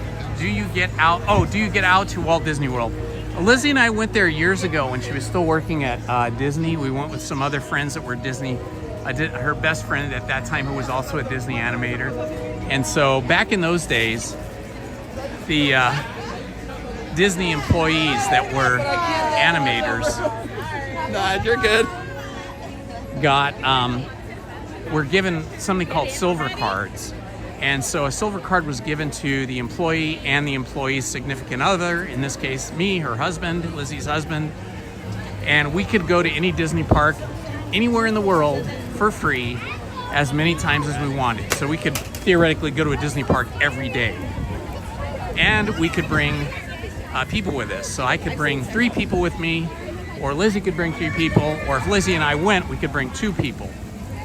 And so we went to Walt Disney World. This is probably along about the year, maybe 1998 or 99, something like that.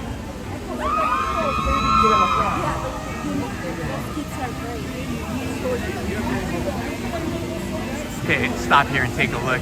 We'll watch the logs come down with the squealing people as they come down Tiana's Bayou Adventure.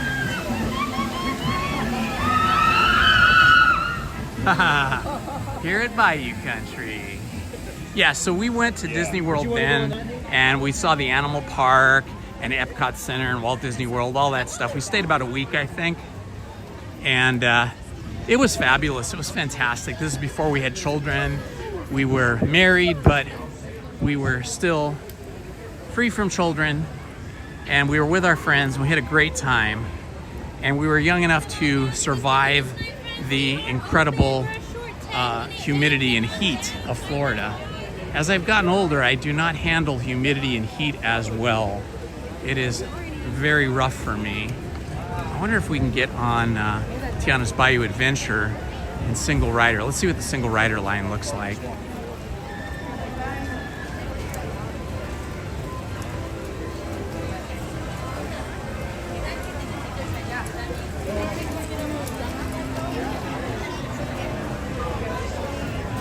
Oh, that's neat. I didn't know about that, about the Radio Disney. That's pretty cool.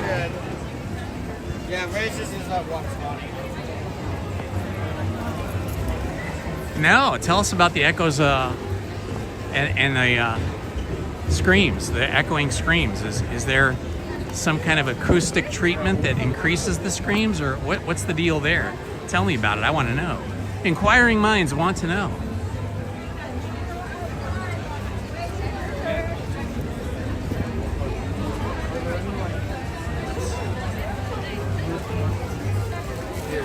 Single rider.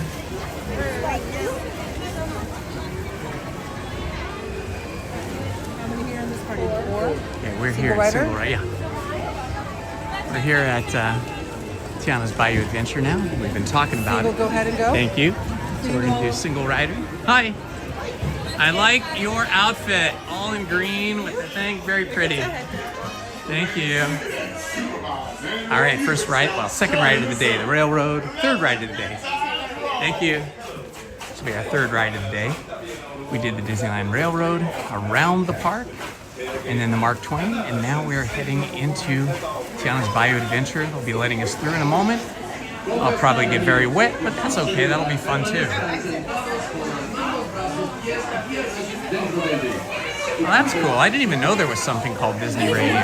Does Disney Radio still exist? Or is it like Disney streaming, or what is it exactly? Yeah, I agree.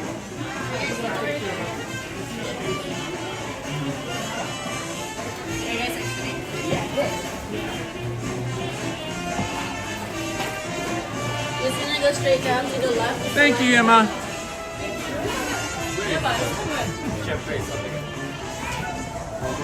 All right, we're heading in. Ooh, it's chilly back in here. Hopefully that water through here, but it won't be too bad.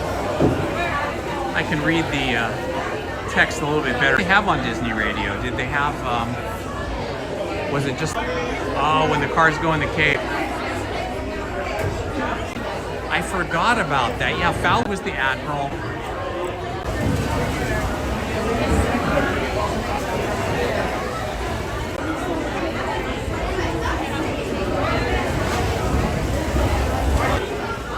Hard. Hoping the new iPhone 17 that I just ordered, maximum screen brightness when it gets really hot, and when your life's the sun, supposedly the phone and making the phone out of, and on top of it, and to have bed.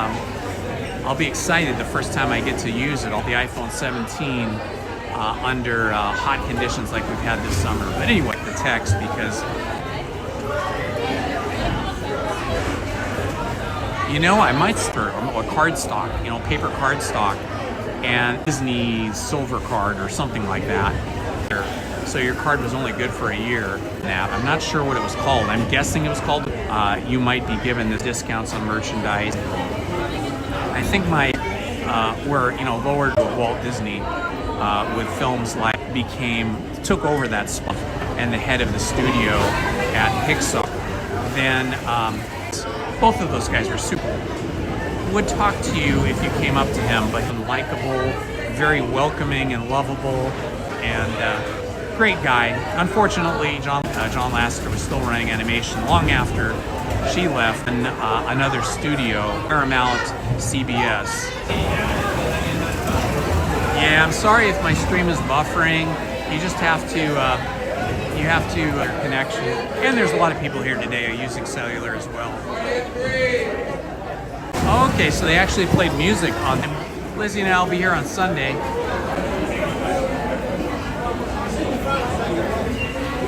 It's the middle of the night.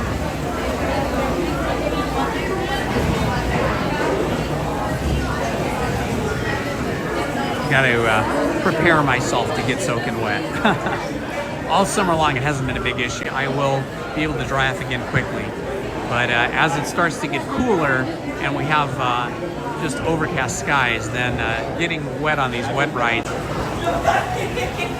Redlands Redhead, well, I try to be informative about things that I enjoy, and Disneyland and all things Disney is one of those. So catch me again on another live stream if you can't hang out any longer today. Lizzie and I, my wife, will be here on Sunday. We come every Sunday morning. That's our date day.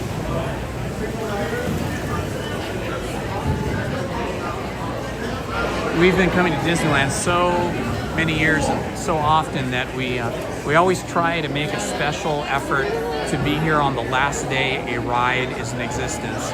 So Lizzie and I were here and we rode the Splash Mountain ride, which is this, but in the original theming of Splash Mountain.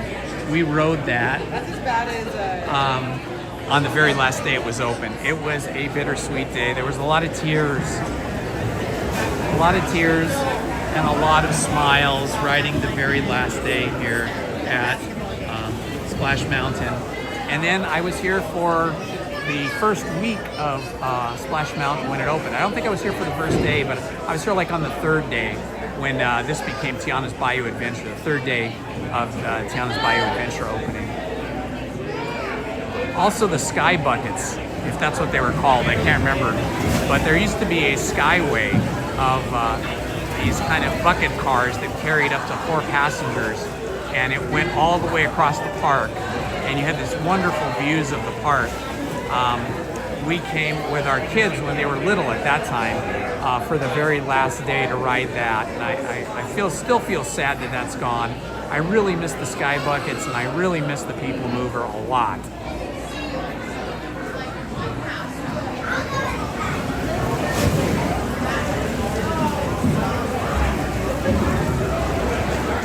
I don't hold on to anything when I'm in the log boats here.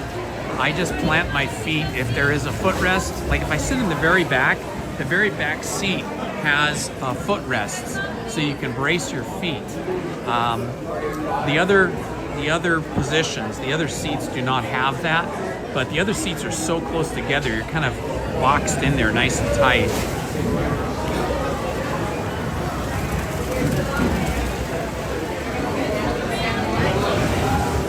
I find that holding on in some of these rides that have fast moving vehicles is not as good as just kind of riding the ride out like a horse, like you're riding on a horse.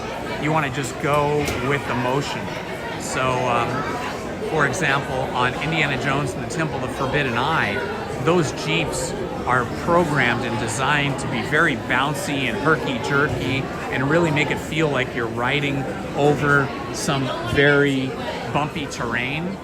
And I've learned that I can ride that better by just planting my feet on the front footwell and not holding on at all, because it's so herky-jerky. Like if you're holding on tight with your hand onto the handhold, you could actually hurt your wrist or your elbow or your shoulder, especially when you get a little older, okay?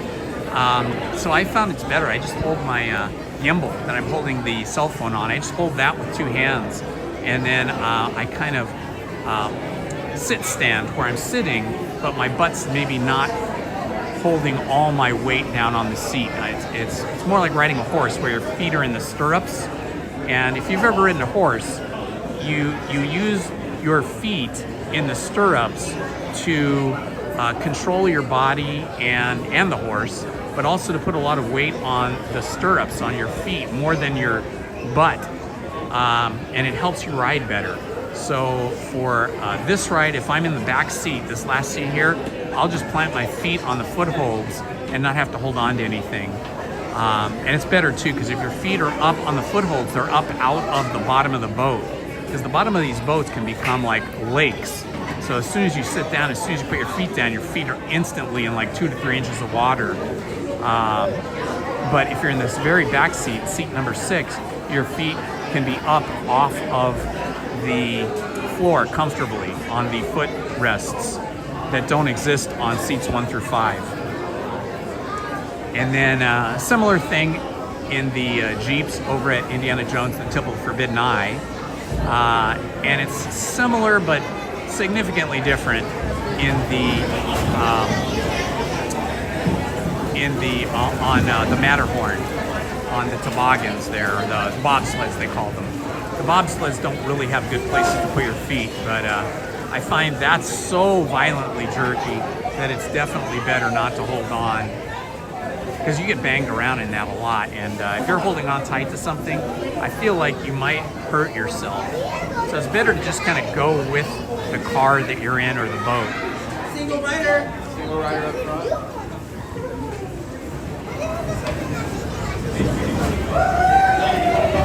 Yeah, I love Big Thunder Mountain, but again, on that one, I don't hold on to anything. I don't grip anything like that with my hand. I find it's better not to, but it's different for everybody, you know, so don't do what I do. Do what works for you.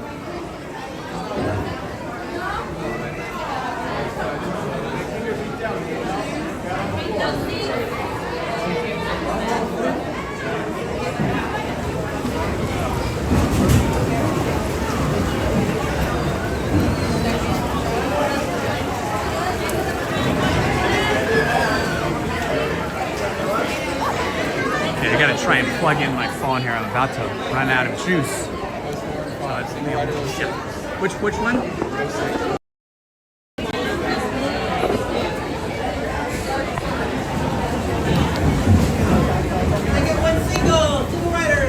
Okay, I'm getting my favorite seat, which is number 6. I've plugged in my phone so I can charge it now and it won't run out of juice. I've got my neck strap on my hat, so I'm getting secured in here.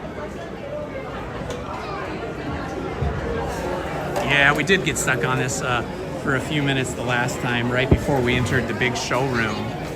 I've been on this ride before where just before the showroom, we got stuck and they had to evacuate us off the ride. Okay, so I'm gonna be sitting here. So this back seat is the seat You can see all the water down here. See all that reflection? That's water. And there's the footrest right there. See where my foot is? Right here? See, these footrests don't exist on the other seats, but here I can get my feet out of the water. You'll see there's a lot of water down here. And off we go. All right, the rest of this ride, we should have a pretty good cellular connection now that we're out of the loading area.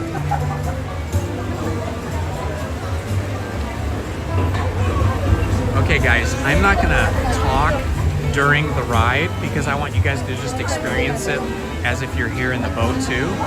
So you guys are free to chat amongst each other while we're on the ride, but I will not be responding, okay? All right, enjoy the ride.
First big drop.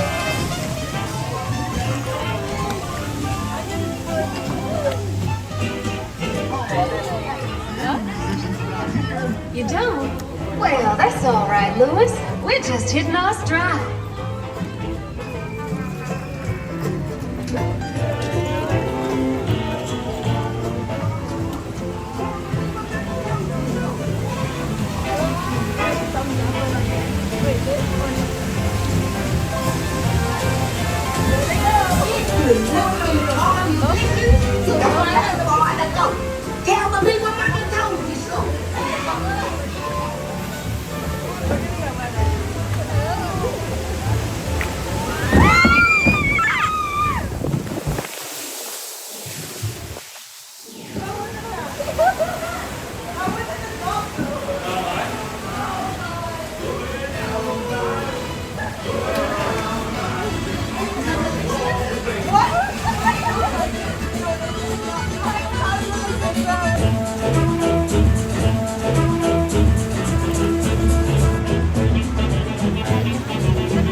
Cube says it's time I get you back to science. But invite your little friends to tag along too.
For you, should drive it first.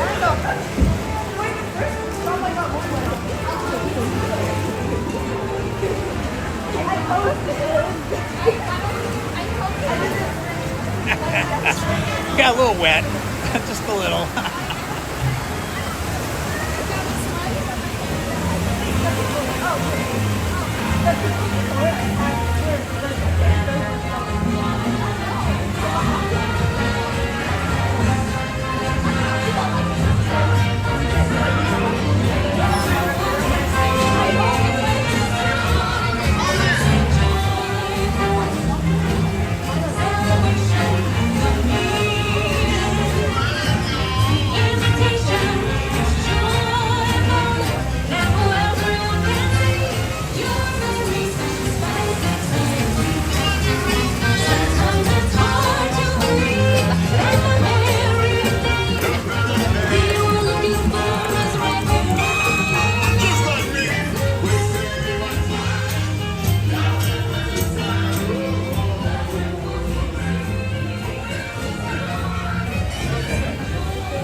I got pretty wet, but not as bad as it has been in the past.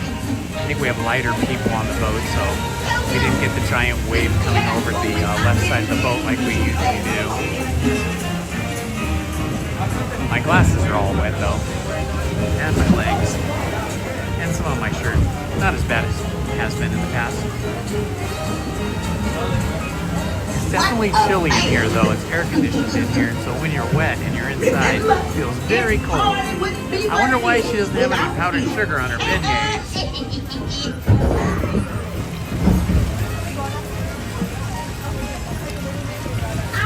Hope you guys enjoyed that.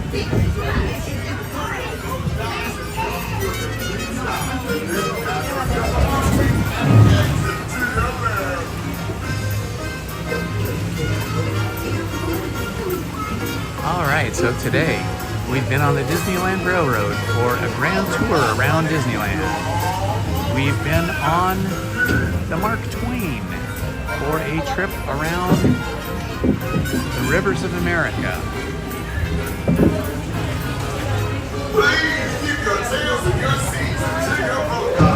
And now we've been on Tiana's Bayou Adventure. And let's not forget that we went on a horse-drawn trolley ride as well.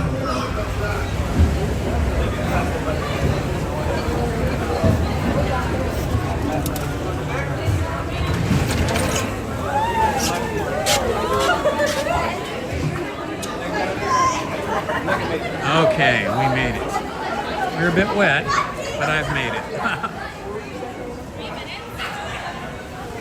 It's funny though, even though you get all soaking wet, everybody loves it. Everybody laughs about getting wet. Lizzie and I have ponchos, so when we're on wet rides like this, we can stay dry, or stay drier. But when it's warm like that, yeah. What are you live on? On YouTube. Oh shit. It's Indiana Holmes. Indiana Holmes, I like it. I'm dressed Indiana. What do you rate the ride? What do I rate the ride? I'd say on theming a 10, on kind of roller coastery type, maybe like a 7, 6.5. I was thinking like 6, 7. 6, 7. Yeah, like I agree. 6, 7. I agree. Yeah, right around there. For sure. It was nice meeting you, Mr. Nice Joe. meeting you. Take care now. Have a good day.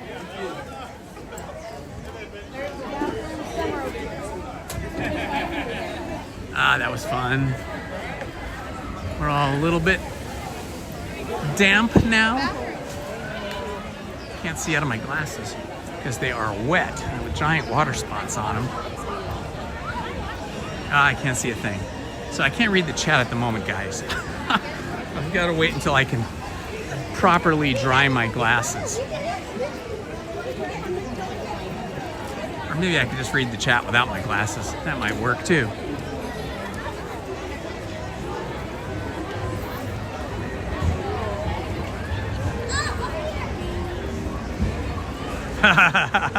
Yeah.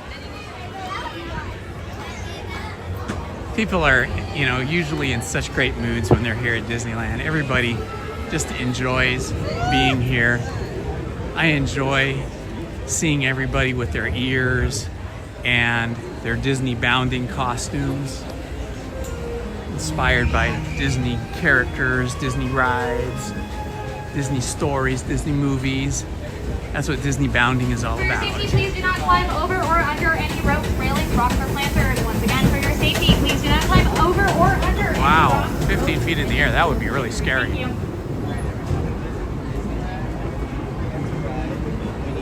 Is that what it is, a 5-story drop? Wow.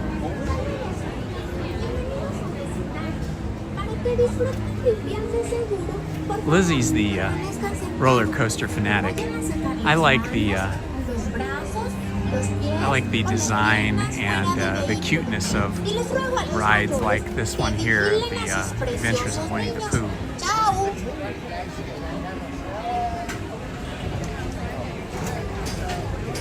Glad to hear that, Redlands. Redlands Redhead. It's almost a tongue twister. I'm glad we can pick you up a little bit.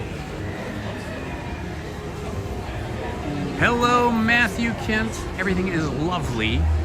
The sun tried to peek through, but now it's gone away again, so it's a cool day here today. And being safe is what Tiggers like best. So please Currently 74 degrees at 1 p.m. This is incredibly cool for 1 p.m. here at Disneyland in Anaheim. But it is fall now, so fall weather is starting to take over. I know that this is like kind of a kiddie ride, but I've always loved Winnie the Pooh and the Winnie the Pooh ride here.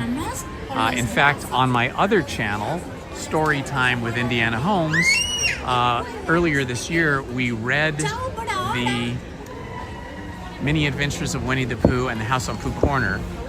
That channel, actually, Storytime with Indiana Holmes, started out on this channel. And in fact, I believe the Winnie the Pooh stories and maybe Frankenstein and Dracula are all still on this channel. There is a playlist on this channel called Storytime with Indiana Holmes. And that is where I started reading these classic books when it was on this channel, but at my home. Thank you. How many? One. But I ended up creating a second channel of the same name as the playlist, Storytime with Indiana Holmes, where I read classic books 5 days a week for 1 hour each night, Monday, Tuesday, Wednesday, Thursday, and Friday from 6 p.m. to 7 p.m. So if you like to hear classic stories, you can watch me sit there and read. When I started out, I was reading physical books and sitting in front of our piano in my living room, so you'll see that. Don't worry, I'm not filming you. Number one. Okay. Some people are camera shy. They want their privacy, which is fine. It's all good. But when I moved the Storytime readings over to the its own channel, then I started reading them in front of my computer with a background that looks like I'm in an old library. So check that out if you're into that. Some people like to listen to it while they're eating dinner or taking a nap, or because all of the stories are recorded and archived, you can go to sleep to the stories. You can just go to one of the books I've read, and they're 1 hour at a time. So sometimes it's one chapter, sometimes it's 3 or 4 chapters, depending on how short the chapters are. And you can just lay your head on a pillow and listen to me tell you stories of Winnie the Pooh or Frankenstein or Dracula, The Wind in the Willows, which is what Mr. Toad's Wild Ride was inspired from. We read that one. We just read Treasure Island on the other channel.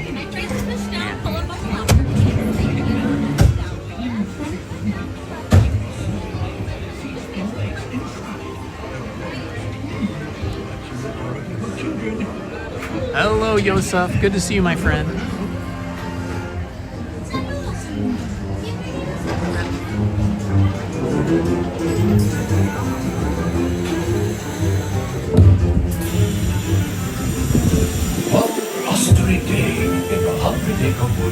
A little bear named Winnie the Pooh set off in search of honey. Look, Mama, look! I'm a kite! Hang on tightly, Roo! Happy Wednesday! Ooh!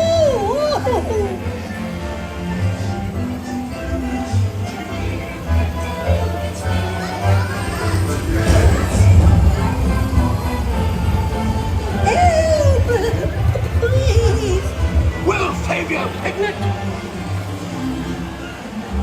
First the wind, and now this. Whee! This is fun! Goodness gracious! Hello. Right this way.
What a wonderful dream.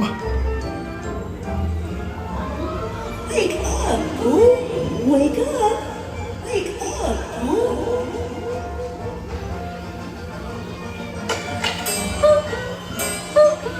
Oh boy, it's your birthday. It's time for your party, Pooh! Hooray!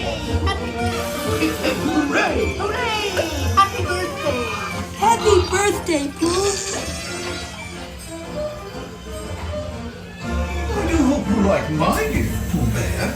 I've never seen so many Hello, Main Street Mall. Hope you like my present. Hello, Mr. McPippin. Hello, Lisbeth. Hello, Zachary Jones. Whoa.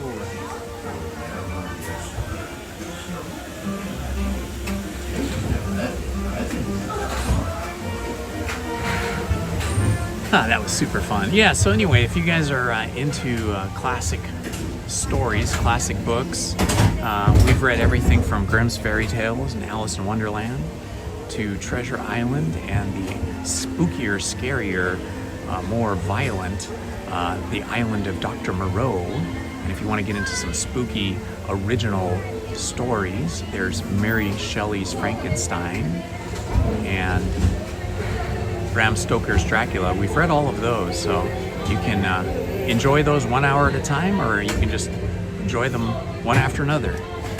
Watch that back's right, big step. Thank you. Big step to the right. So check out Storytime with Indiana Holmes on the playlist on this channel.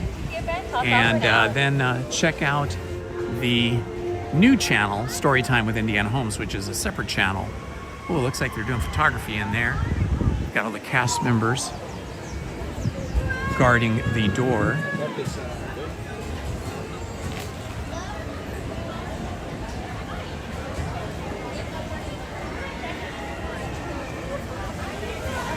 How's life, Main Street, Paul? How's the weather up there?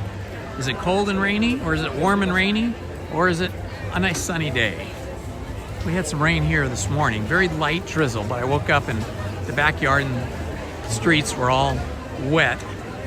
And it was dry on my way over here, but then when I got here, it was sprinkling lightly. So we took the railroad, the Disneyland Railroad, for a grand tour around the park. By the time I got off, it had stopped sprinkling. It's much cooler than it has been, which is wonderful.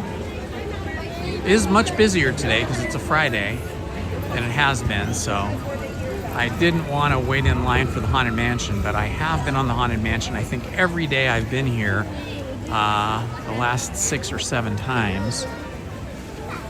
I can hang with a 35-minute line, but a 45-minute line is a little too long for me. And if I can do single rider on any ride, well then that makes me a super happy camper. Let's take a stroll up to Galaxy's Edge. The $1 billion land, that's what it costs to build Galaxy's Edge.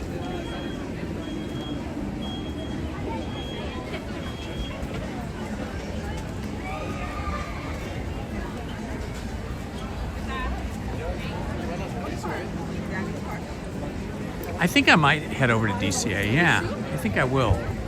I'm definitely considering going over to DCA, maybe for a late lunch, and maybe get on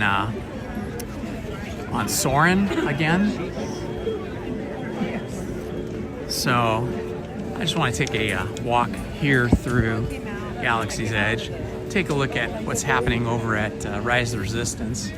Usually on a Friday at 1 o'clock like this, Rise of the Resistance would have like a 90-minute long wait, but sometimes we get lucky and Rise of the Resistance breaks down, as it does frequently, and then they clear the queue, and if you hit it just right by luck, sometimes they open the ride again and you can just walk right on. That has happened to me many times, but I've also been in the queue when the ride has broken down. There goes the train again.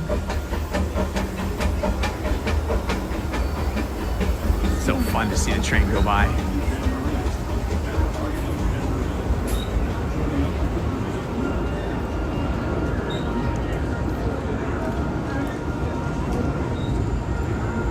You like this trail, huh?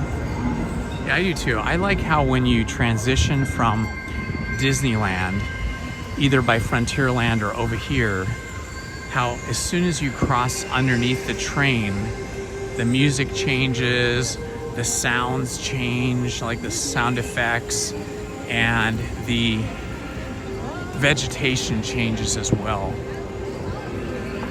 It definitely transports you from the themes celebrated in Disneyland to the Star Wars theme.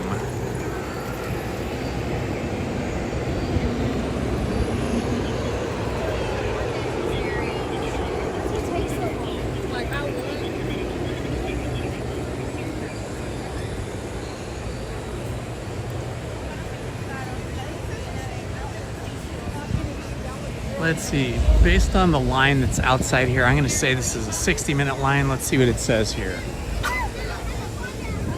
55 minutes, I was close. 55 minutes, I was only off by 5 minutes. Yeah, I won't wait in a line that long because it does, Rise of Resistance does frequently break down.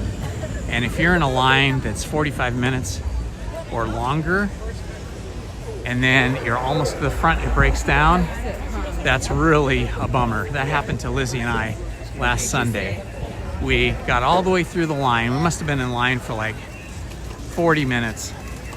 We were just steps away, maybe 10 feet away from the big room where they load you into the spacecraft, and the ride broke down. And then they, you know, whenever the Rise of the Resistance breaks down, it's no less than 30 minutes, and sometimes as long as an hour or more, until they reset the ride and take passengers on. So they made the announcement, said, you know, if you want, you can leave. If you want, you can stay. We stuck around for about another 10 or 15 minutes, and then we gave up because, you know, you're just burning time standing around waiting, hoping that the ride will reopen. So that's why I try not to ever go on Rise of the Resistance if the line is more than 30 minutes. That day on Sunday it was 45, so we thought, okay, 45 minutes, it's worth it. But of course, 40 minutes into our standby line, it broke down. So there's a little lesson for you. The best time to go on Rise of the Resistance is if you rope drop the park and you get here, you know, before 8 o'clock, and then you stand there at the big, just in front of the Walt and Mickey statue there at the top of Main Street. They have a rope that goes across, and they drop the rope at 8 a.m. and then you walk very quickly to Rise of the Resistance. But the other thing to know is the Rise of the Resistance isn't always open at 8 a.m. Sometimes it doesn't open, many times that I've experienced it doesn't open until like 8:30 or 9 for whatever reason, I don't know. So sometimes it's better to plan for Rise of the Resistance for around 8:30 or 9. You'll have a little bit of a line, but it won't be that bad. The other way to do it is to do a lightning lane. But a lightning lane doesn't guarantee you that the ride isn't going to break down, because it could still break down. And then you're just still in the same situation. But the difference is you haven't waited for 45 minutes or an hour to get onto the ride in the queue. Might as well walk through.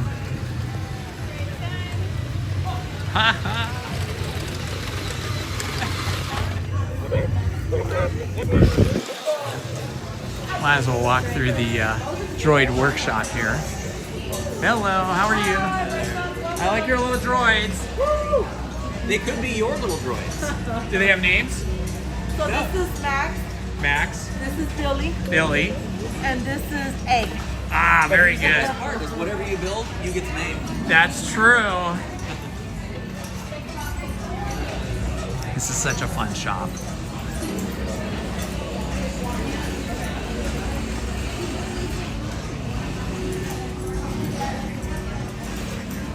Yes, Main Street Paul, I agree.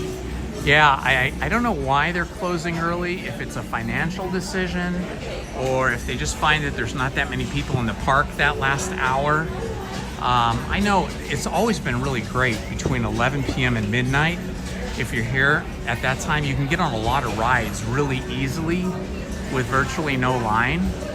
But now, that last hour will be from 10 p.m. to 11. I think the rides will be more filled with people. I don't love that it's closing so early, but it is.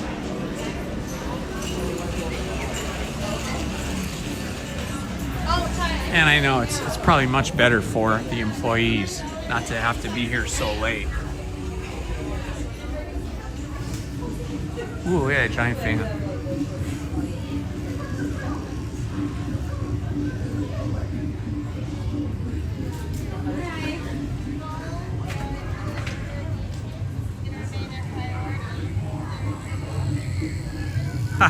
Yeah, he was a good salesman, wasn't he? It can be your droid. You can name your own droid. Has a very good salesmanship there. He was probably in sales before he came to work in that shop. Although maybe he could be the manager of the shop too, or a manager of the shop.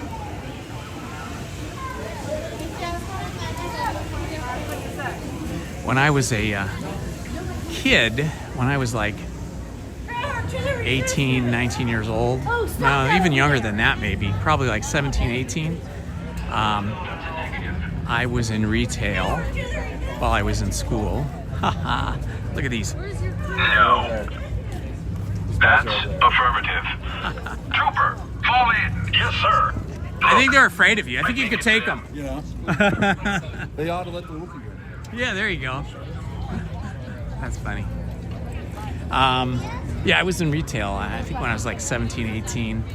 I worked at JCPenney in the camera department. They actually had a camera department, like a big one, with like lots of glass cases and lots of high-end cameras and less expensive cameras and movie cameras. And photography was always my thing. I was kind of a somewhat expert at it for being such a young person. And so I sold cameras there and basically educated people that wanted a camera as to what camera would be best for them. And then I would sell them cameras. And we're not talking like $10 cameras. We're talking expensive, good cameras like Canon cameras, Nikon cameras, Minolta cameras, things like that, SLRs, film cameras, and movie cameras. And I made good commissions in addition to my hourly rate, my hourly pay. I got a commission, so I made really good money at that. I was a really good salesman, and there was always people coming by after they would interact with me, and they would be trying to hire me away from JCPenney to work for them. And throughout my youth, while I was in college and that, I was always being courted by people and companies that wanted to hire me to be a salesperson for them. But actually, I don't love selling people stuff. I mean, it's not my thing. A lot of my friends went into sales after college, but not me.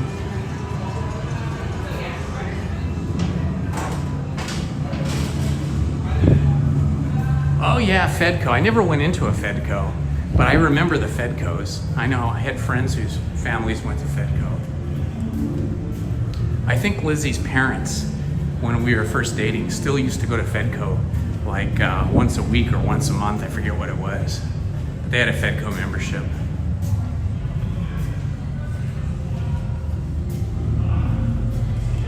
All right, we are going up the single rider staircase for Smugglers Run because we can get on this ride quickly, whereas Rise of the Resistance is a long wait. We're not going through the standard queue, so you're missing some of the show, but we're going to be piloting the Millennium Falcon here, trying to get some coaxium. All right, guys, what color again? Orange. You're gonna head straight into the Falcon. And my next crew will come into the circle. No, Safe travels. Thank you. Hi guys, we have our pilots, gunners, and engineer. Our single rider, come on in. You're gonna be our second engineer. Oh. Perfect. Hi. So pilots, gunners, engineers, you are flight crew pink today. Pink, everybody. Come on in, right this way. Hello, Safe my travels. friends. If you're just joining us, this is Indiana Holmes here at Smugglers Run in Galaxy's Edge, Disneyland in Anaheim, California. Exploring now about pink a little bit. You feel like a worker on the ship? Hi, how are you?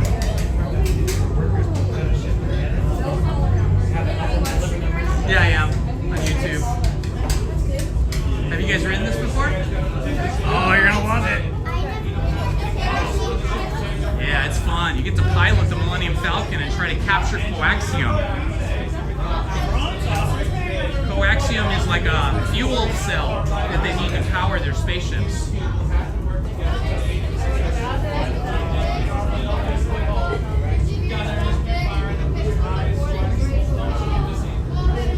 Fedco is sort of like an early Costco, I guess. I never went into a Fedco, but I've seen photographs of it, maybe even some film, like news stories about Fedco back in the day.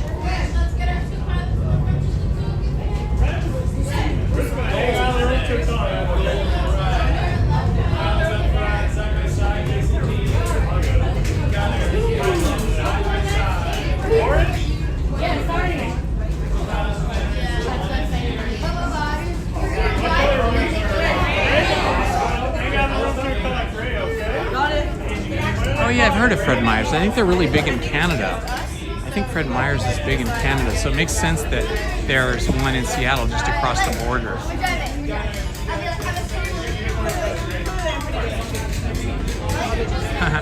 Chewy mode is when I think Chewie mode is when Chewie controls most of the functions of the spacecraft.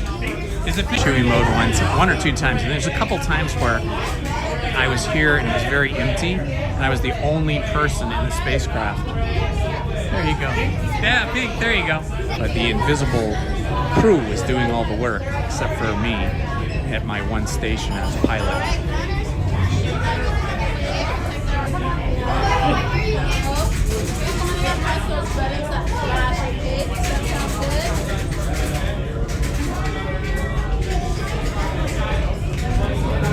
You've never been on it before, except for the grandma.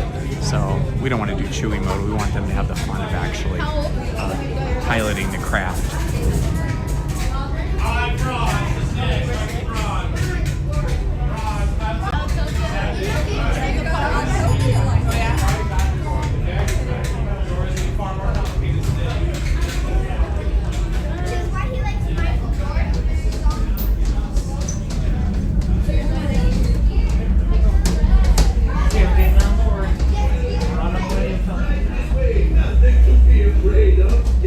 Just kidding. A brand new flight crew. Good luck to you all. You might need it. Today's flight takes you to the planet Corellia. You will be intercepting a first-order train shipment of coaxium. Gunners, you clear the path. Pilots, line up behind the train. And engineers, you harpoon that precious cargo. Move out, my friends. See you in the cockpit. Or be in the cockpit, of course. Think it up. You're still your cockpit. Supervise young ladies. Por favor, permanezcan sentados y cuide a los niños. Gracias. You don't want to be a gunner? No, oh, you're good. Seatbelts are going to be from the wall to the aisle. Just make sure nothing's in between you and that seatbelt. How do we know what buttons to press? Whatever's flashing. You got this. You got this. If you have one right in front of you, go ahead and push it. Good job. Alright, do me one last favor. Go ahead and tug on those yellow tabs. Very good. Try not to crash, okay? This thing is a rental. It's a rental. Try not to crash. It's a rental. Flight engineer, repair test. Hit your flashing button. I'm a gunner. I'm not usually a gunner. Right, pilot. Push the flashing button to take off. Pilot on the left. Move your stick to fly right and left. I was just about to say that. Pilot on the right. Hello, Brett. We're doing the good. stick to fly out. And push forward to fly down. Weapons are online.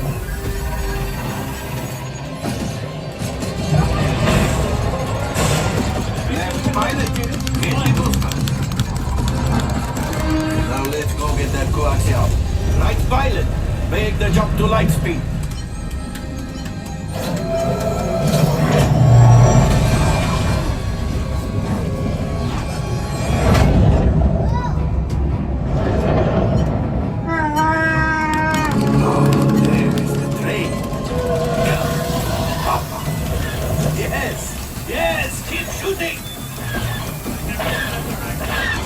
They've locked onto us. Take evasive action.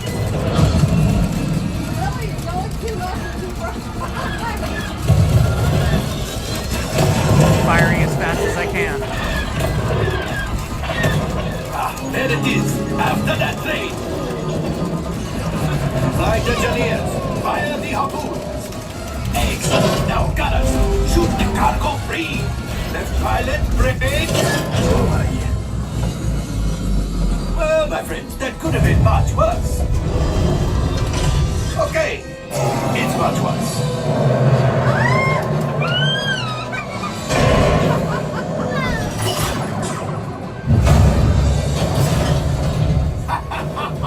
Yes, you got one. Excellent, my friends. Now power up the ship. Well, I grab the coaxium. Okay, we got one coaxium. You see, just as I promised, my friend. Now that the resistance has what they need, maybe a little something for Hondo. Pilots, line up behind the train so we can harpoon that last car. Flight engineers, fire the harpoons and reel us in. Gunners, shoot the train. The cargo is breaking. Keep shooting.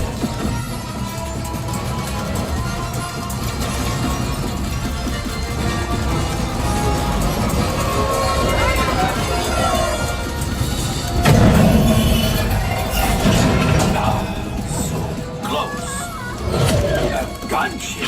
Oh, that's ridiculous. Things are getting too hot. We have to get out of here.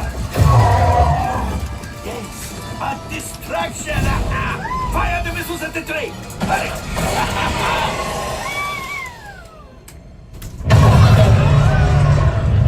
Watch out. The Star Destroyer is collapsing. Left pilot, hit the boosters. Boost, boost, boost. We made it.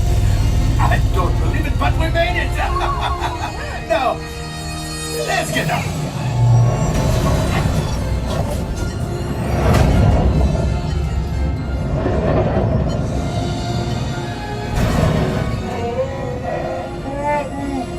Yes, Chewie will pilot us in remotely. You retrieved 1 container of coaxium. This will greatly help the resistance. You have heard the First Order and made Chewie proud.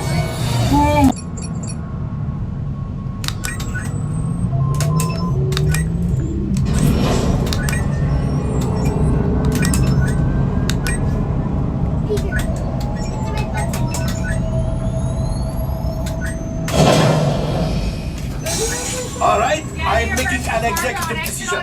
Everybody out. Good job, crew. You guys did great. All available text, we have a Corellian freighter that needs immediate transport back to the maintenance bay. This That was so scrap fun. metal. I never ever get tired of Rise of the Resistance or Smugglers Run. I love these rides here in Galaxy's Edge. I wish they had a third ride. There was supposed to be a third ride here in Galaxy's Edge that would have been near the 2 entrances to Galaxy's Edge, but for some reason, I think they ran out of time or money. I'm not sure, maybe both. I know at the same time they were building Galaxy's Edge, they were also building that Star Wars hotel in Walt Disney World. We go that way. And there was supposed to be like a sit-down fancy restaurant here in Galaxy's Edge where the waiters and the wait staff and everybody would be Star Wars characters, but they opted not to do that, and I think it was a financial decision. I think they were pouring so much money into the Walt Disney World version of this Galaxy's Edge, where they were building a hotel that was like a Star Wars hotel and restaurant, that they didn't have enough money and or who knows what personnel, I don't know, to do both. So unfortunately we didn't get the fancy restaurant. And the irony is, I think that Disney Star Wars themed hotel was closed after only like 1 year because it was so expensive that it just didn't resonate with the public. I think it was like $2,000 a night for a family of 4, which is crazy expensive. I mean, I don't know what they were thinking. Like, I mean, yes, it's expensive to come to Disneyland, but I mean, that was like ridiculously expensive. R2-D2 here.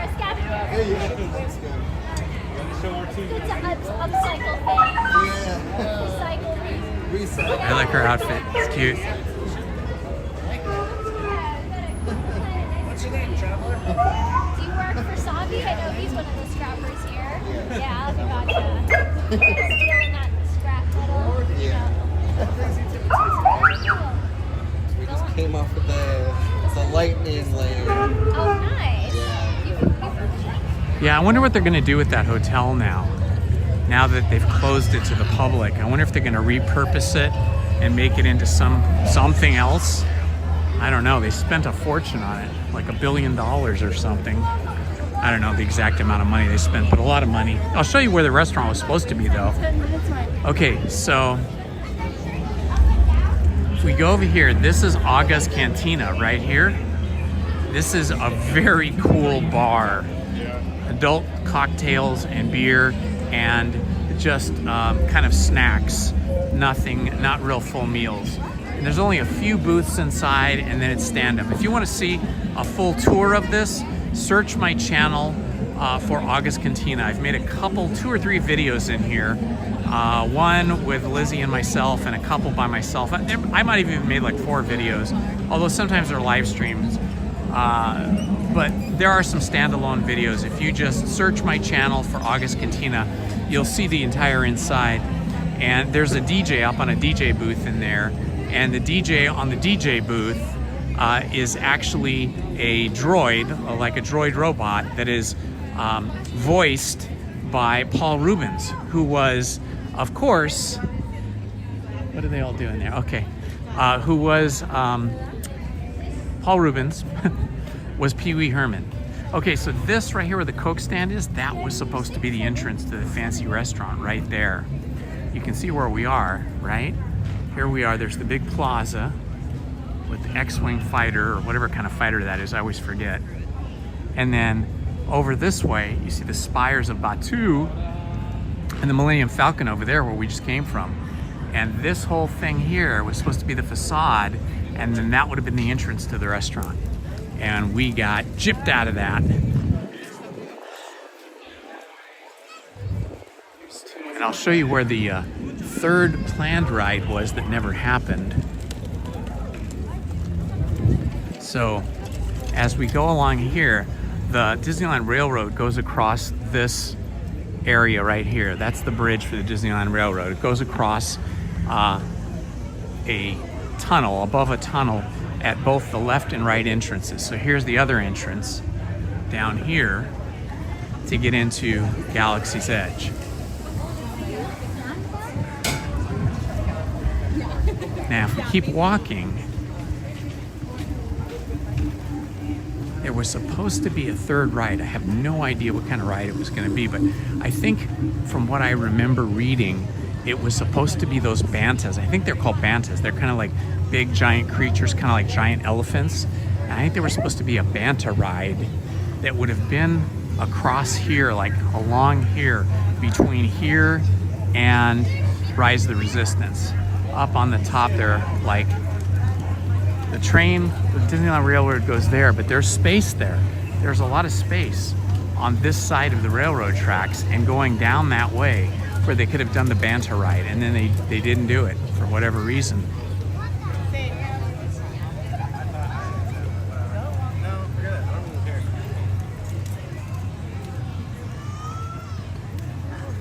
Ah, wow.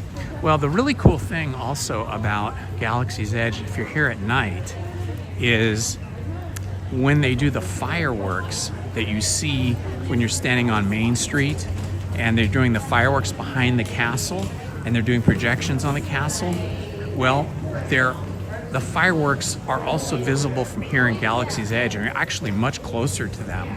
So you get to see the fireworks like over and behind the spires of Batuu, which are those big tall rock formations that are all around the Millennium Falcon. The other thing that they started doing last spring, I think it was, or late spring maybe, it was during Season of the Force, so I think that was like April, May. They started doing projections of the Skywalker story, which is the story of Luke Skywalker and the Skywalker family, and how it all interacts with the Star Wars saga. So that's a really, really cool thing to see as well, because they do these amazing projections, and there's some animatronics and special music and voiceover of the story. And if you search on my channel, I made a couple of videos of that. And you can just search, let's see, it will probably be titled something to the effect of Season of the Force, and then maybe a Star Wars story or something like that. Look, here's another hidden pumpkin there. I can't see from this distance if it has any kind of, doesn't look like it has any Mickey theming. Looks more Native American to me. Let's see if we can zoom in. Yeah, it's a little fuzzy, it's a little hard to see. But if you look through that tunnel there, you can see the Mark Twain going by on the rivers of America. So this is a little piece of land, a little spit of land over here. So you see this spit of land from on this side. Oops, sorry. Let me go back here. the spit of land from over here comes across here, and there was enough land here to do that third ride in Galaxy's Edge.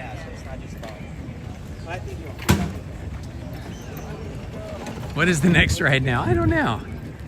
I'm thinking about it. Let's see. I kind of just go with the path of least resistance.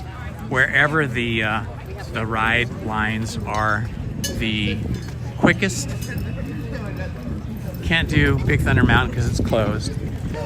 Let's see, the Columbia ship is in port. We've already been on the Mark Twain.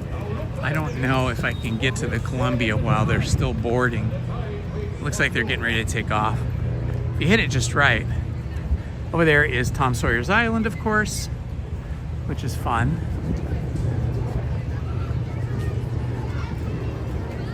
The Columbia sailing ship is amazing because it is a replica of the original American ship, the Columbia, that circumnavigated the globe after the United States became, won the Revolutionary War and became its own country, separate from England.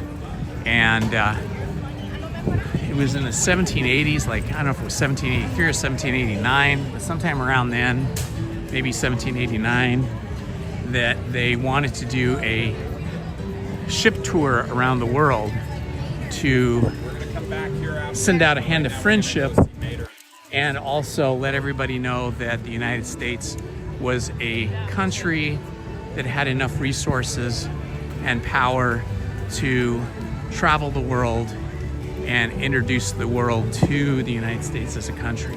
So here's Rancho del Zocalo. I ate there on Wednesday. Had a yummy burrito with some wonderful enchilada sauce on it. Oh, you know what we could do? Let's go see if we can get on Indiana Jones and the Temple of the Forbidden Eye. I do that almost every time I come here. That's in Adventureland, and of course, Indiana Jones is the brother from another mother of Indiana Holmes, which is me.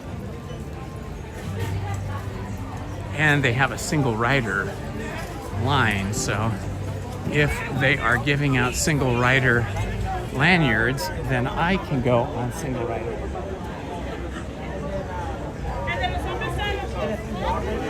Ooh, it's really busy here now. So busy. Trying to navigate my way through Adventureland. Usually Adventureland is the busiest, or maybe busy isn't the right word, but the most densely crowded walkway or land in the park because it is the narrowest of all of the lands. Very compact. So you get a few people in here and it gets packed up pretty quick. All right, we're gonna walk through Adventureland here, see if we can snag a single rider lanyard and then go on this ride.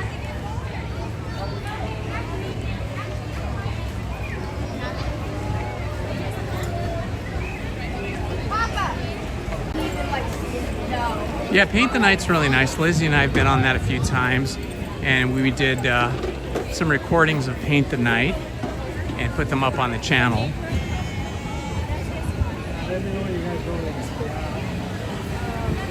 Okay, it's 40 minutes for standby. Usually you can get the single rider lanyards after 11 a.m. So I'm gonna ask for one up here. Hi, can I get the single rider lanyard? This is what it looks like.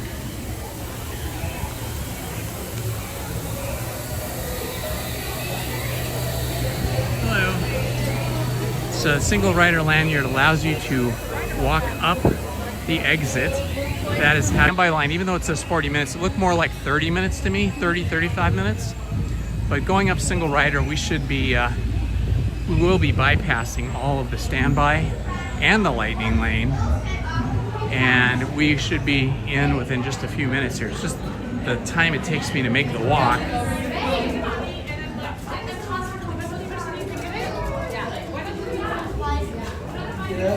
So we have to walk in the exit.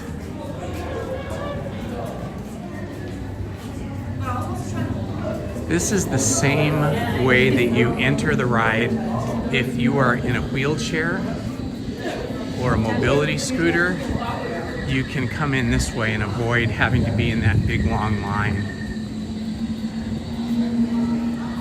The only time we'll have to wait in line is after I get to the front of this, the end of this walkway.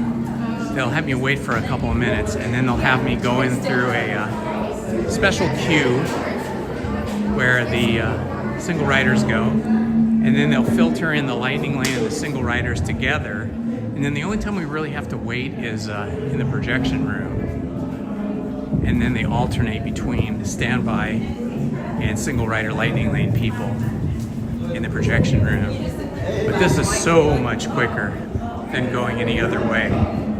You can see there's nobody up ahead of me, just a cast member waiting for anybody coming up this way.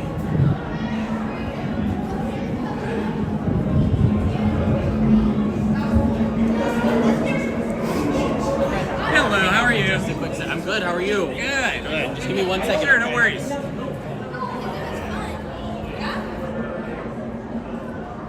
Oh yeah, for sure.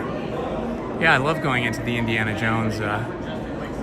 It's not really a store for Indiana Jones, but I Alrighty, think my friend, right this way. Gonna go right here through this middle lane. Alright, thank you. I think you're talking about the bazaar. I think that's what it's called. And there's a trading post. They have stuff in there.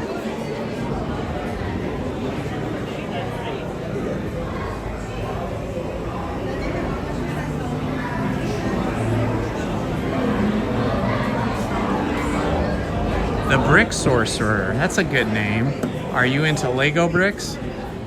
I used to make little short animated films with Lego bricks using stop motion animation. That was a lot of fun.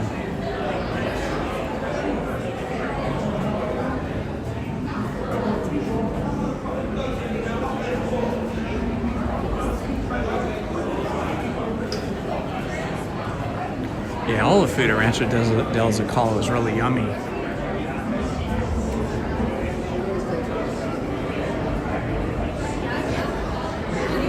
Oh my gosh, you're building Lego Epcot Center right now. That's amazing. That's got to be a huge project. How many weeks, days, or hours do you think it takes you to build something that big? Obviously, it depends on how much time you have available.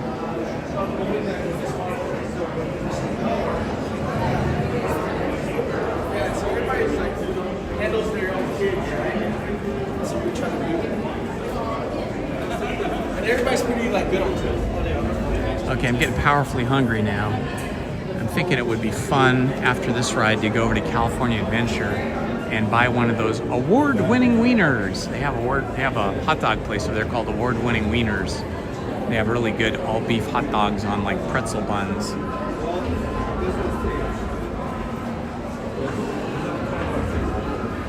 Wow, that's so cool, Brick Sorcerer. As long as you don't drop any of those little Legos on the ground and step on them at night when you're getting up to go to the restroom. That's a horrible shock.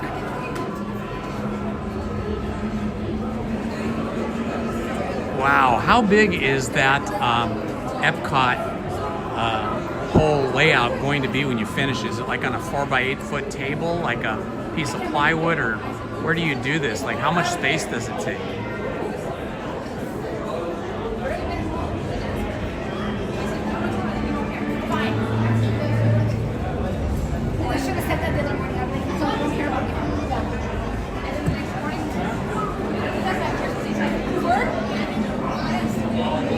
Wow, 8x8 foot in your master bedroom. Oh my gosh, your partner must be the nicest person in the world to put up with that. I know my wife puts up with a lot, but Lizzie would not want me to be building Legos in the bedroom. Oh my gosh, I would be in so much trouble. She would banish me to the garage.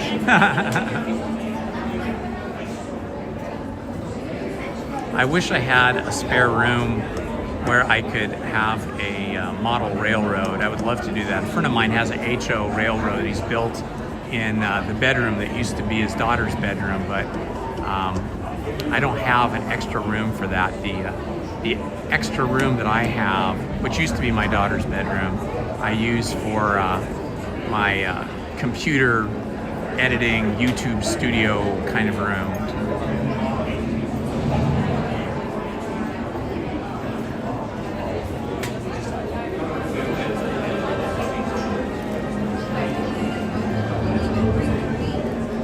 That's great. You got so lucky that you have a wife that supports your hobbies like that. Mine does too. But the bedroom and Legos, that would be a definite no-go.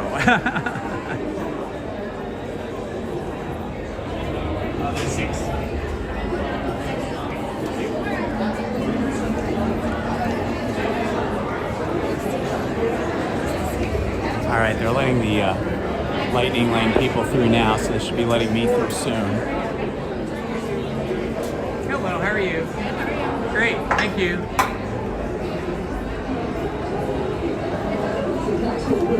All right, so this is the projection room. Everybody on my left here will be allowed in first, and then once they clear this queue, then we in this queue will be let through. So it's just a few minutes to wait.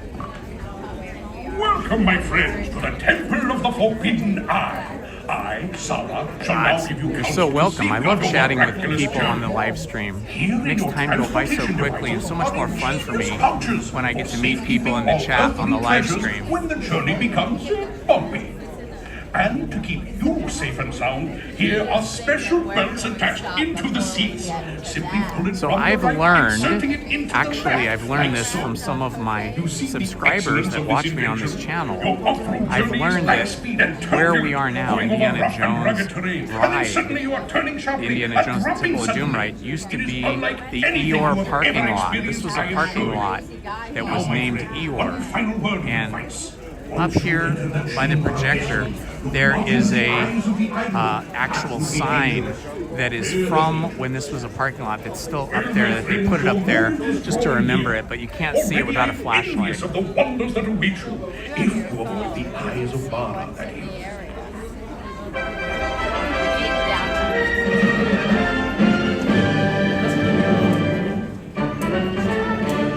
Temple of the Forbidden Eye continues to beckon Okay. visitors from around the globe. They've all heard the temple. All right, Zachary, we can pretend. The matronly movie star made young again. The paupers who became Rockefellers in these ruins. But a darker tale has surfaced. Many visitors are claiming loved ones have disappeared inside. Could it be they looked into the eyes of the idol? The reports reach Indiana Jones, who returns to the site of his great discovery. Our newsreel camera follows Dr. Jones as he enters the temple. 1 week later, and still no Indiana Jones. Could Jones himself have locked eyes with the idol?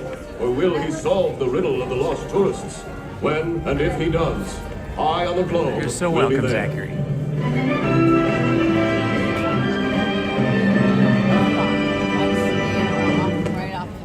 I think if you're a big Indiana Jones film franchise fan, this ride is a must. Welcome, my friend. You have to go on this ride. It's so great. It really follows the movie, like the first Indiana Jones movie, so well.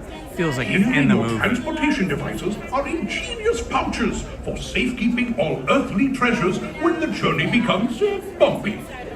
And to keep you safe and sound, here are special belts attached into the seats.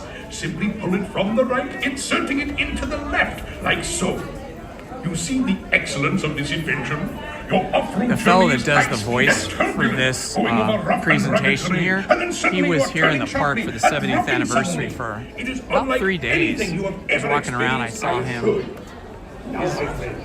He's elderly now, but still has the same voice.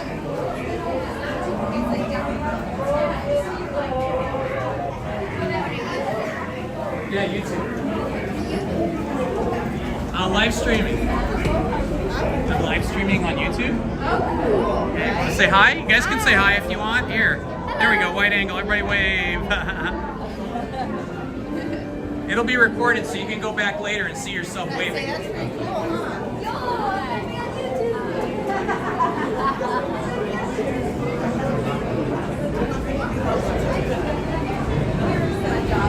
Yeah, I've been a fan of all of the Indiana Jones rides in the film franchise. So even the last one, which a lot of people didn't like, I loved it. I don't care that Indy Harrison Ford that plays Indy is older now. It's natural. We all get older, and they introduced younger characters to take over the really action parts of the film that will carry on the legacy of Indiana Jones.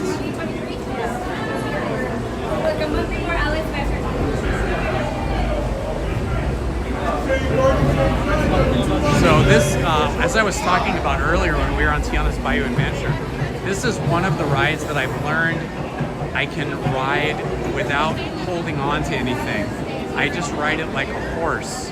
So I plant my feet in the footwells, and then I hold my cell phone, which is on a gimbal, right? And I hold onto the gimbal with two hands, and then I just kind of ride it out like a horse. And I find that's better than holding on to anything, because when you hold on, you risk like hurting your elbow or your shoulder or your arm.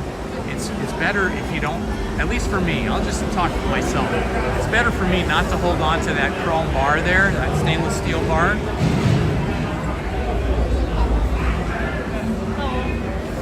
Hello. Hi, how are you? Yeah, we'll do. Next around your neck.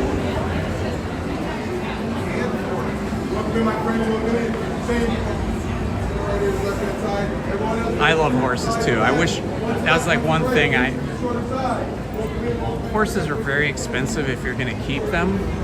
I wished I had horses, but it's just so expensive. Before we bought our house down near the beach, Lizzie was still working at Disney at the feature animation studio in Burbank, and we had a choice of moving down by the beach or buying a house in the neighborhood across from the studio. And that neighborhood across from the studio is horse property. Like if you own a house there, you have a big backyard and horse stables. And so if we bought a house there, I would have got a horse. If we bought a house, I would have got a horse. But I let Lizzie make the choice, because to live down near the beach and then to drive to Burbank to go to work for her was like a 90-minute drive one way and like 2 hours on the way home. So I let her choose. I said, if you want to live across the street from the studio, then I'm happy with that. I'll just transfer to work out in the valley, and we'll have horses. Or if you want to do the long drive, we'll move down by the beach. And she chose the beach. Not that we're at the beach, but we're like in a beach neighborhood, beachy neighborhood. And so she ended up doing a horrible drive for years, going from our house to the animation studio in Burbank. So she was on the road usually every day, 2.5 to 3 hours going to and from. And then working on movies, she was always working like anywhere from 10 to 12 hours. So she had some really, really long days for a long number of years. But once Pixar merged with Walt Disney Studios, then they slowly but surely did do away with hand-drawn animation, and they just make all of their films with computer animation now. They've even figured out how to make computer animation look like hand-drawn animation. And Lizzie tried that after they switched over, and she just did not love it. So she stopped working for Disney, and that was around probably 2012, I want to say. And so now she doesn't have to do the big drive because she left the animation business, and now she's a graphic designer.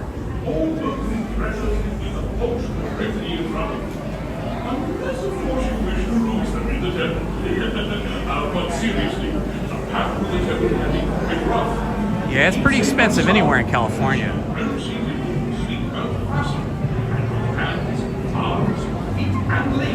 Inside the front. If you're traveling with children, you must keep a close watch on them. Your friend won't approach it. I wish you a successful and wondrous expedition. Ah, yes, John Rhys Davies. Thank you for that.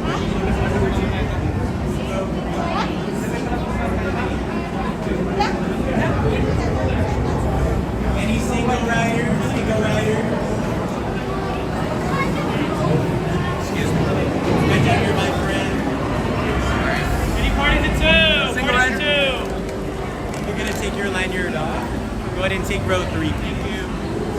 Okay, we're in row 3. Okay, excellent. Okay, I'm not gonna speak during the ride. I'm gonna hide the chat, so if there's any mods on here, please take care. Row 2, okay. Please take care of the chat for me. Keep it safe for everybody.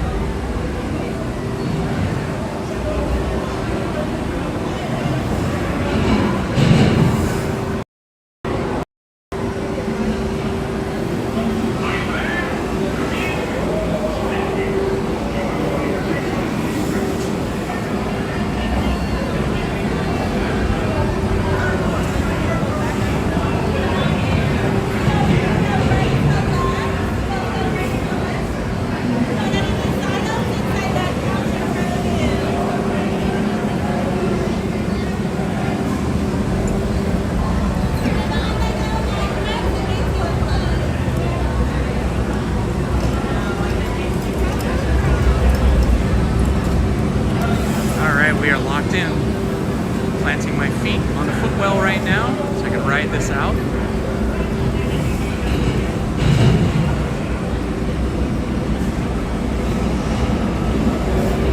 Are you there? Come in. Splendid. You have only to check your seat straps. Buckle up tightly now. We're gonna pull that yellow strap there on the left side. Second row, pull that yellow strap there on the left. Thank you. Slow to the left.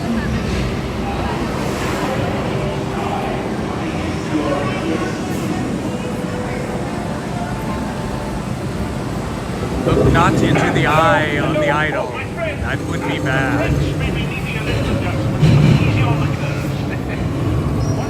You have chosen life. This path leads to timeless youth and look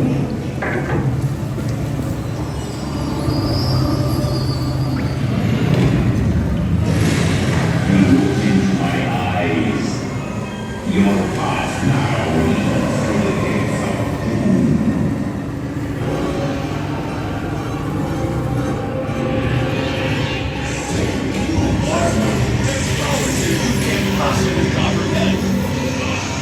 Quick! Take a left hand. It's the only way out. Nice driving, pal.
Don't tell me that wasn't big fun.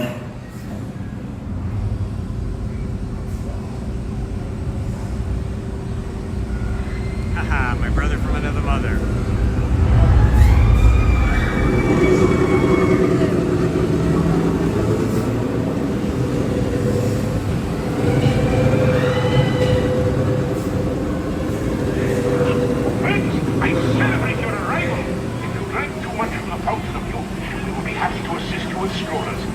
But please, stay seated until your transport comes to a complete stop.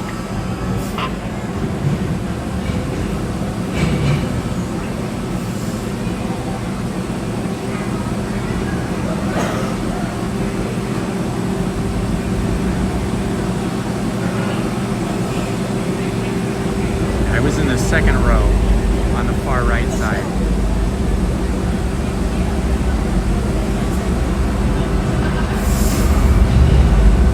Wednesday, I was, I think, on the front row. Front row is the best. I kind of like front row or third row better.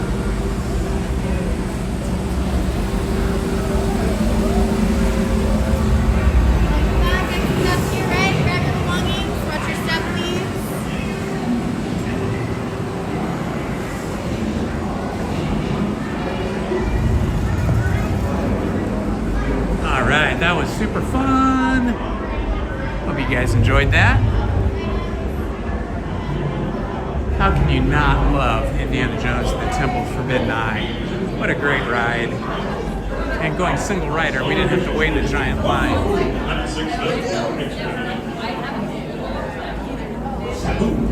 Okay, I'm getting a bit peckish now.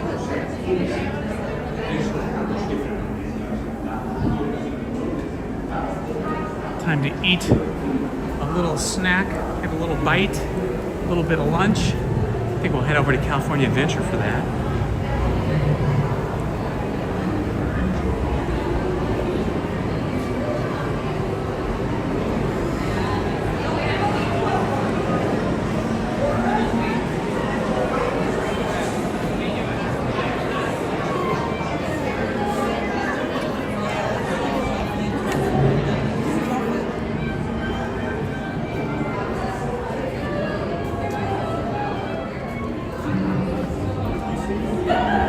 Woohoo, we did it. All right, let's recap. What did we do today? Started off with the Disneyland Railroad. Then we did the horse-drawn carriage up Main Street, USA. Let's see, from there, what did we do? We did Tiana's Bayou Adventure, the Mark Twain, Smugglers Run. I'm trying to think if we did any other rides. It's hard to remember when you're walking and talking and hungry.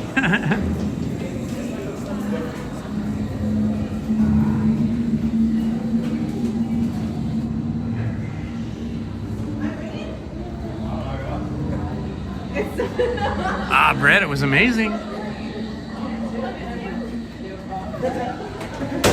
This ride never disappoints. I have been stuck on it a couple of times where the ride broke down and stuck in the cars for like 30 minutes. Almost got evacuated, but in the end they were able to reset the ride and get us going. So I have not been evacuated off this ride, but I have been evacuated off of Tiana's Bayou Adventure, which we rode earlier as well.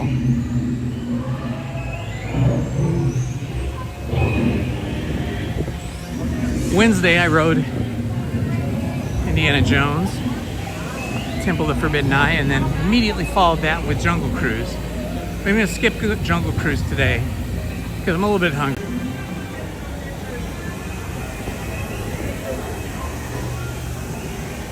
Hello my friends, this is Indiana Holmes.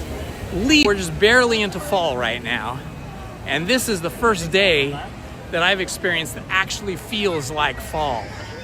Still overcast. There's a little bit of sprinkles here this morning. It is not too hot right now. I think it's about 75 degrees, and just really enjoyable.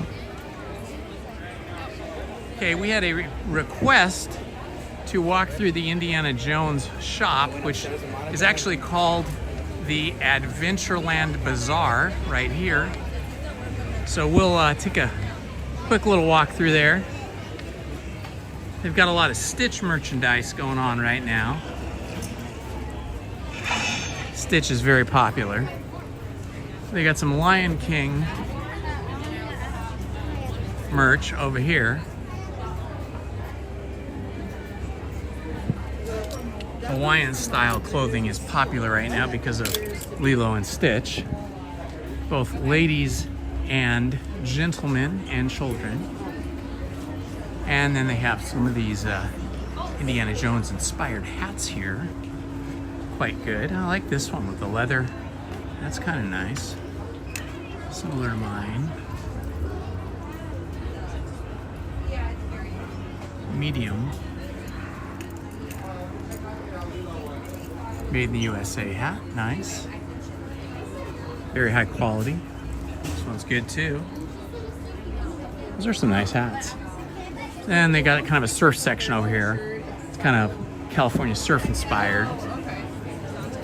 Over here they have a lot of tiki room inspired clothing. Trader Sam's. Enchanted Tiki Bar. Tiki inspired shirts. You got one of these nifty things. I forget what they call those, but they used to have really big ones here. They used to have really big ones, but it looks like they just have the smaller ones now.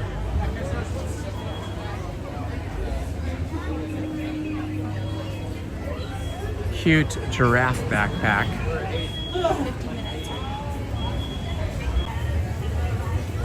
So if you want to check out the Tiki Room, check out my live stream from I think it was Wednesday of this week and Wednesday of last week that I went on the Enchanted Tiki Room. So you can check those live streams out.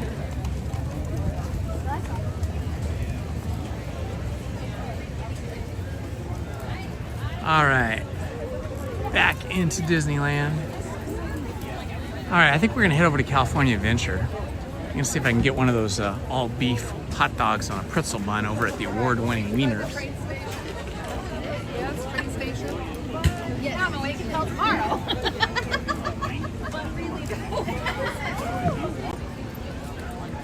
Yeah, the bigger ones really sound like rain falling. And they used to sell them. They were like about 5 feet tall, maybe 4 feet at the smallest. It is a fun store. I usually do a merch search every time I come to the park, either in the middle of my day or towards the end as I'm walking out. And I'd been hunting for a button-down Hawaiian style shirt, but without the Hawaiian theming on it. But you know, that kind of men's shirt with a button, with a collar and then button down that does not get tucked in. I've been looking for one that was basically Mickey Mouse decorated with Mickey Mice. And boy, it took me all summer looking, like every time I came, 2-3 times a week. And finally, on Wednesday, I found the perfect shirt. If you were with me on Wednesday, you saw it. If not, you'll probably be seeing it in a future podcast episode I'll be doing on my channel. It's all blue and it's just covered with Mickey Mouse, and Mickey Mouse is dressed up as different Mickey Mouse adventures. So there's one dressed up just like me, like Indiana Jones, like an adventurer or an explorer, and he's prominently displayed in several places on the shirt. And then there's Mickey Mouse in just like as an astronaut, kind of like Buzz Lightyear as in an astronaut type suit, and just a lot of different ways they dressed Mickey.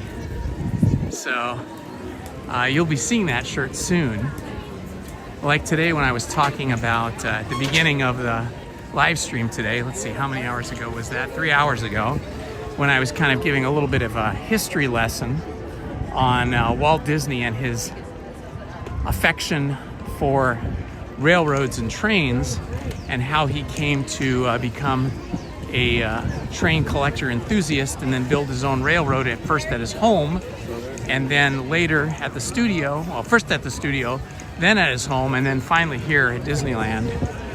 I'll be doing more kind of talky videos like that from home, and I'll be wearing that new shirt in at least the first video.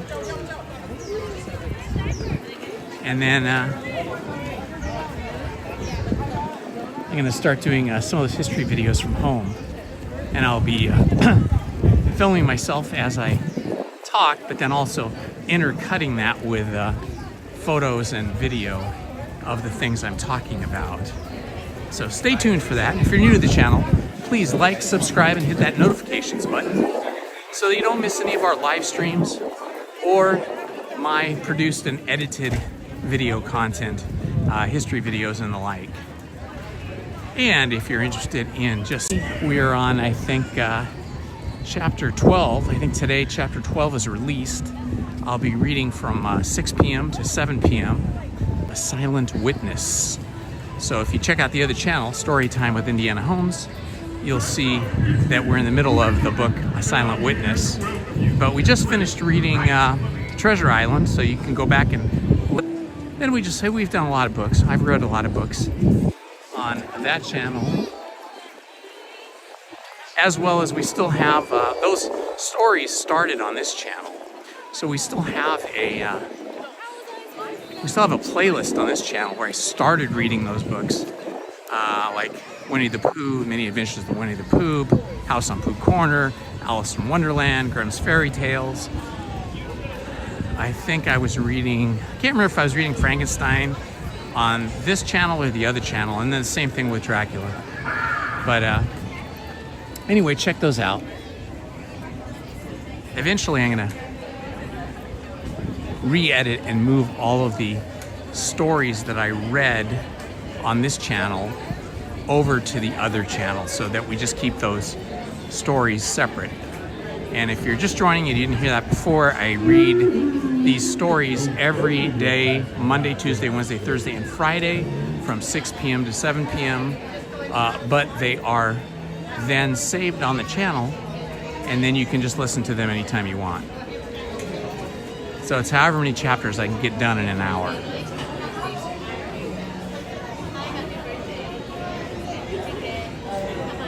Okay, I'm gonna have to scan in here. When I get up there, I'm gonna have to swipe the live stream away for a couple of seconds, maybe 5 seconds, so that I can get the Disney app out. So here, we're back. I just had to swipe in there. This is the last Pacific Electric car. There was only 2 that Disney had built for California Adventure. These are scaled down, just like the railroad is scaled down. These take them out of service so that they could expand Avengers Campus. The red car trolleys there that we just passed one, they have an arm that reaches the cable, so it looks like they're being powered by overhead electricity like the original ones were in Los Angeles. Red car trolleys here at California Adventure are actually electric battery powered. And so back garage that the 2 red car trolleys would go into every night after the park closed, and then they would recharge overnight. But they needed to use all that backstage area for the Avengers Campus because they're building a new ride back there and other stuff. So they had to knock down, they're gonna have to, I think they already did, knock down the charging barn, they called it, so that they could build out the Avengers Campus. There's a big line here for award-winning wieners. I wasn't expecting that.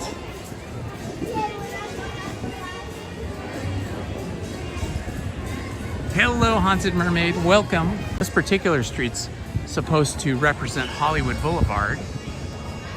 Exist along Hollywood Boulevard and famous architecture within Los Angeles. The bathrooms across the way over here, those are inspired by Frank Lloyd Wright.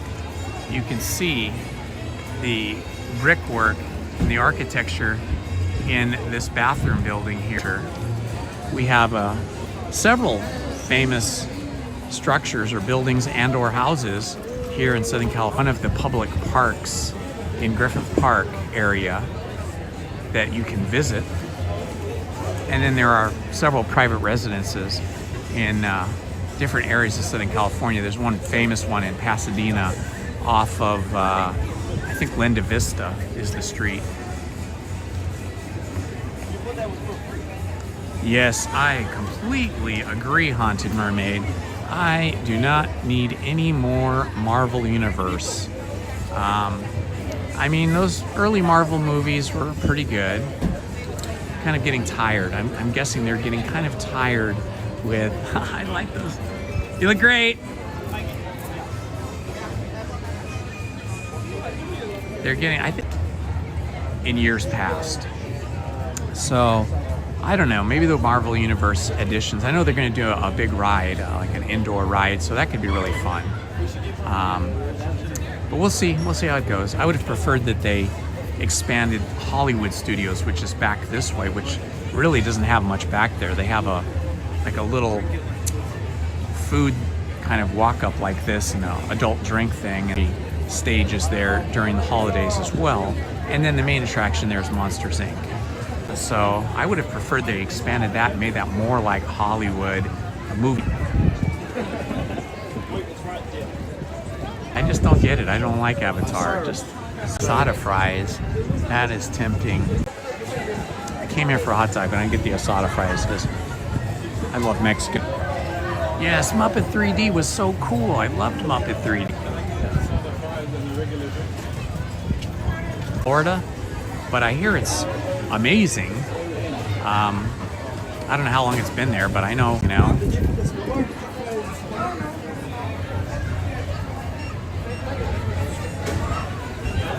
Faces like cartoon characters do. I much prefer The Lion King over something like Avatar.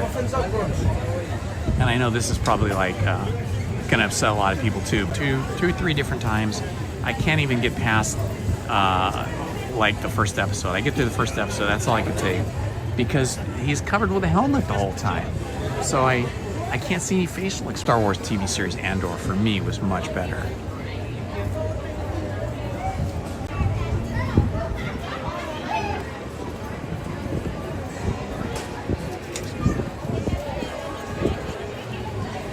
Okay, looks like we order our food here, and then we stand over here on the sidewalk and wait for them to call our name or something. Fries topped with marinade. Asada fries are for me, there's no question about it. I gotta have that.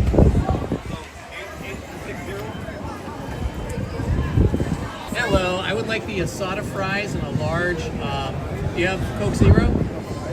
Then regular. Sure, hang on guys. Back. That'd be great.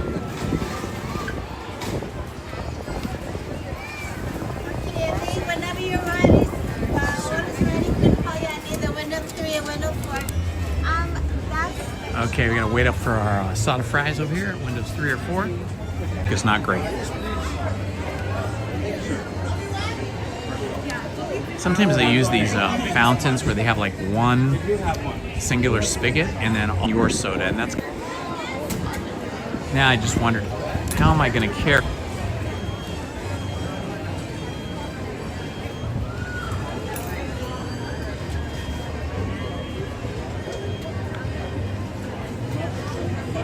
And a fork now. We'll find you. I've got Kiki's number. They're scanning.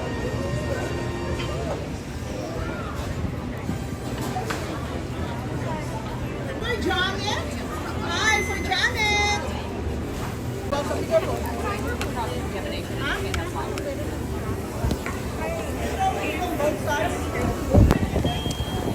Okay, I'm doing.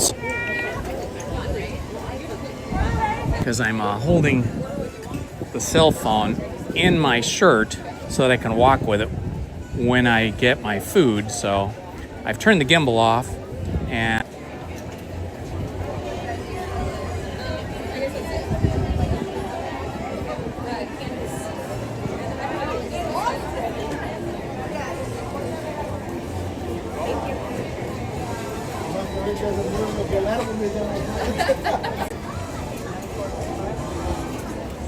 That's me. Hi, sir. Would Thank you like you. some water?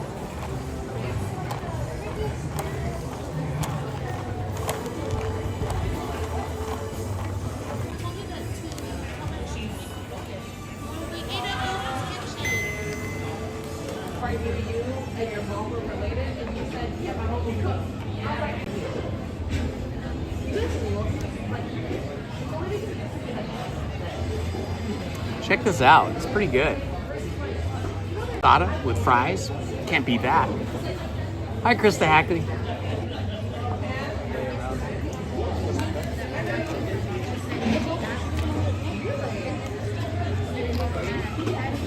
This is pretty yummy. Good value too. It's like $13 for the thing.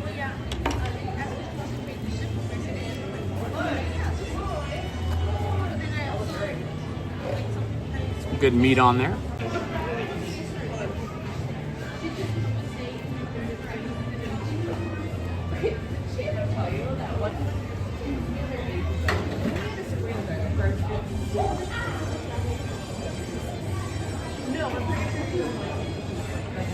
Hello, Berry Plate.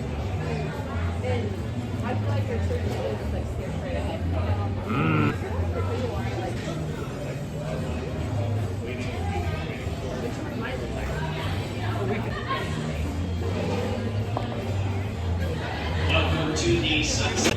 Late seating will not be accommodated.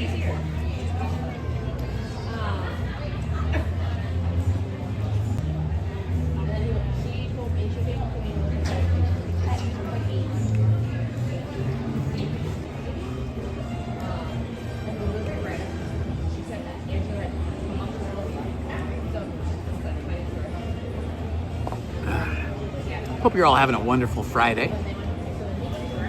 And friends, at a local playhouse, we're going to see Dr. Jekyll and Mr. Hyde.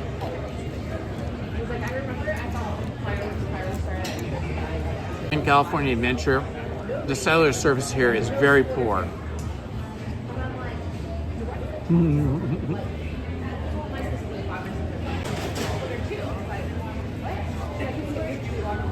I wonder what the weather will be like on Sunday, because Lizzie and I always come here on Sunday. And it's been really hot here every Sunday this summer.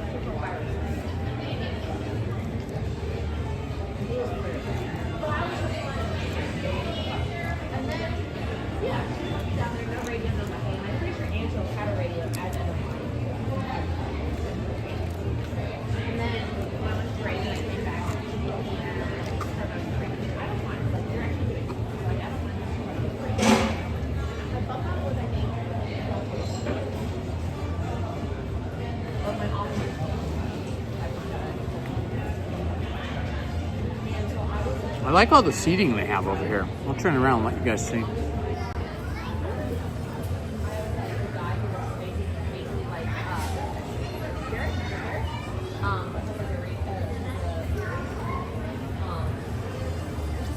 So this is right outside the entrance to Mickey's PhilharMagic, which is right there where people are going. Mickey's PhilharMagic is a really cool show. I do like it. I haven't been into it in a while.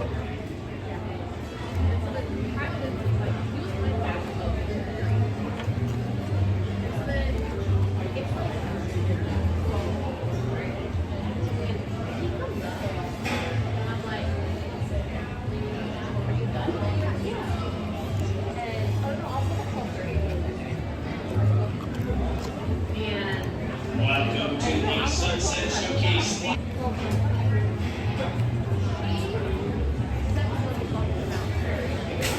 Yeah, I'm guessing where I am, there's lots of steel girders and concrete around. It's probably very poor cellular service. I'm hoping that when my iPhone 17 gets here, that live streaming will be improved because they're not going to improve these.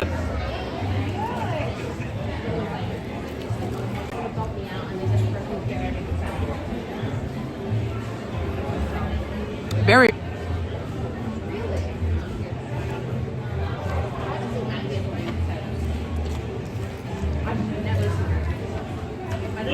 to the Sunset Showcase Theater. Our next performance of Mickey's Silver Magic begins in 16 minutes. Once again, 16 minutes for showtime.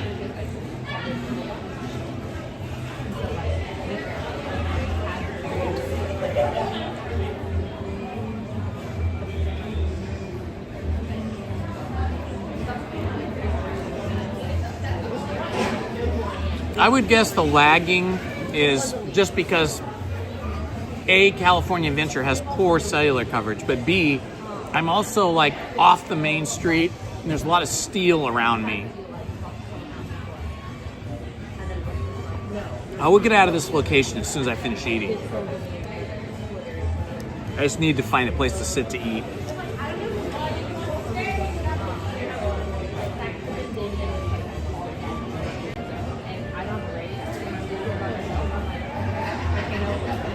Thank you.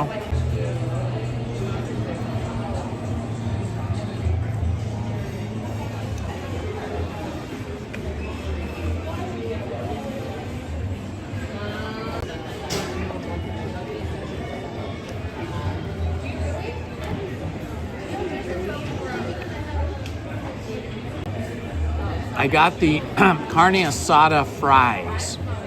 So it's some kind of chopped up like steak like meat and then guacamole on top. So it's pretty good. I really like it.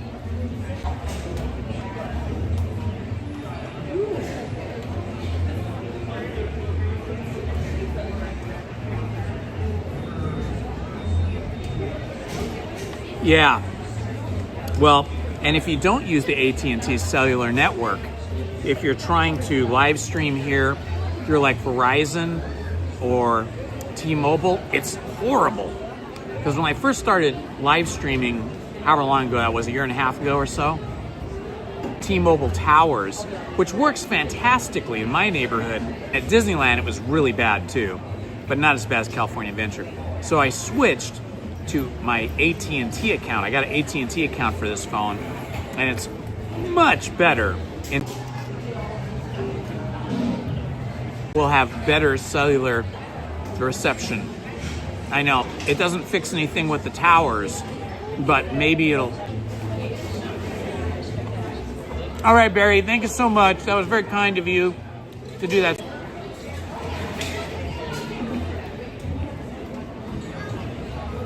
Oh, that's cool. You at the London Bridge. And then a few years later, they disassembled it, shipped it to the US, and built it over there at Havasu.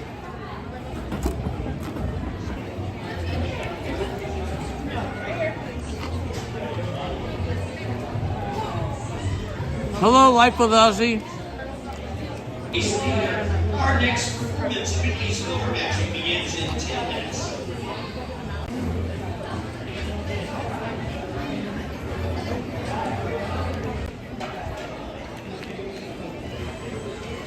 And at Disneyland.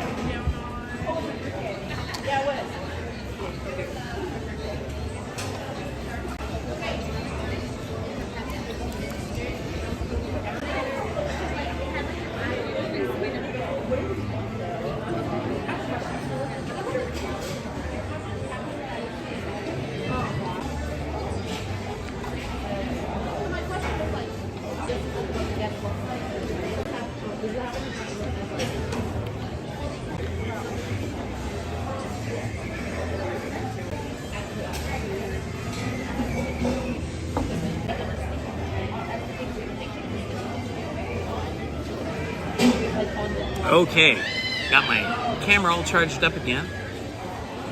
I can see myself freezing on camera. I have a lot of water spots on my glasses from Tiana's Bayou Adventure. Gotta clean those up so I can see out them.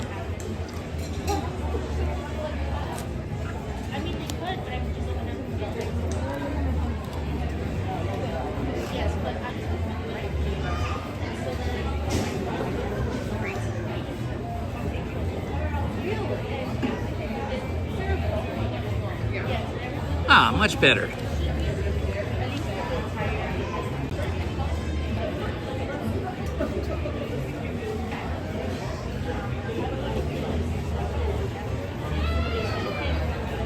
All right, and away we go.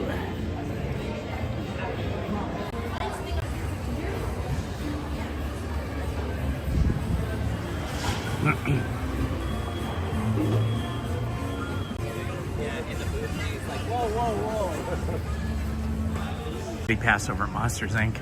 I love Monsters Inc. and I am so incredibly sad that they are going to close Monsters Inc. See, I think they might put Avatar Land over here because they've got Monsters Inc. and the big stage building for that, and then they've got this big huge sound stage number 17 over here that's never used for anything. Sorry, I've adjusted. Hi, can I have a buddy pass? Thank you so much. Have fun. Excuse me. Buddy pass. Ooh, it looks like it's still a long wait even with the buddy pass. It's pretty busy here. Here's a buddy pass. So this is like single rider. You get to skip the really long line that's over there and wait in the shorter line, and then you just end up joining one of the ride cars that has an empty back row. Are you live? Yeah, I am. Hey. Hey, want to say hi? Hello, what's your handle? It is Indiana Holmes. Indiana Holmes, I love it. What's your name? I got nothing. I got nothing. That's awesome. Yeah, my brother's TPC. TPC, so you guys have YouTube channels? He does, I don't. Not yet. What's TPC about? Theme Park Casual. Oh, Theme Park Casual. Very good. I like that. Right. Very good. You got a card? I don't. Indiana, let me put that on my phone. Let me find you on YouTube. Sure. It's Holmes, Indiana Holmes. I love that, man. That's cool. Thanks. It's my last name and then my love for Indiana Jones. Don't we all love Indiana Jones? Yeah, right? I even liked the last one. People were like complaining they didn't like it. I loved it. There you go, right there. That's me. All right. Like and subscribe. Thank you so much. Nice to meet you. Nice to meet you too. How long you been doing it for? Live stream maybe a year and a half or something like that. And before that, I was just, shooting videos and doing like history videos, Disney, and recording them and putting them out. But we've been coming to Disneyland forever because my wife was a Disney animator. Oh, nice. And so we used to get to come for free all the time. Nice. And then when hand-drawn animation ended, that was the end of her career. Big step forward, buddies. Side by side with your buddy. I don't want you guys getting run over at the exit. Thank you, guys. Thank you. Yeah, me and my brother have been coming here since we were 5, 6 years old. Yeah. And he started live streaming about 2, and so good group. That's fun, yeah. I follow him around. Very good. He was supposed to be here today, but his son got sick. So Well, maybe I'll run into him, meet him one day. Yeah, I do meet other streamers, and sometimes we hang out together. yeah, right on. It was nice to see you guys. Take care.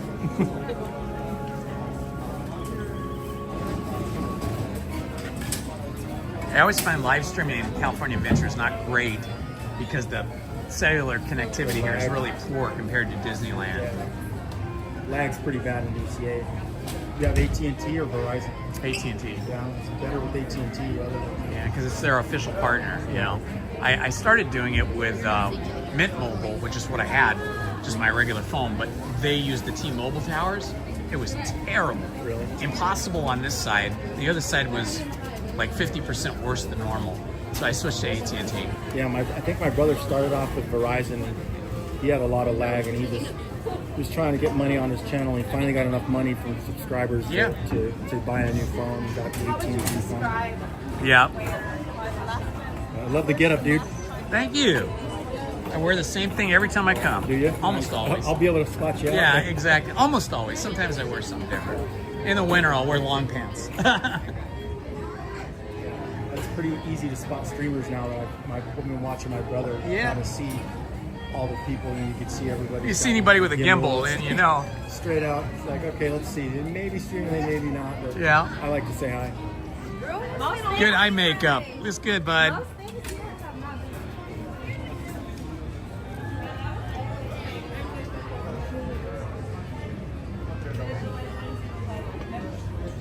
So when you were younger, they probably didn't have California Adventure yet then either. No, I think it was just a parking lot. I think it was like 1920, and I remember riding the monorail and seeing all the cranes and stuff, scooping it up. And I was like, all right. I think my pass was $99 for Oh yeah, no it was so cheap blackouts. back then. Yeah. So we used to just come hang out all the time. A bunch of us, we used to work at Target, so a bunch of us used to just, after work, just get in the car, come You over. never wanted to work here? No, I lived too far away. Oh, I was okay. like 45 minutes out. Yeah, okay, so, yeah. I always thought it would be fun to work here, but again, same thing. I lived too far away. Yeah. And now I live closer, but now I don't want to work. I'm retired. There you go.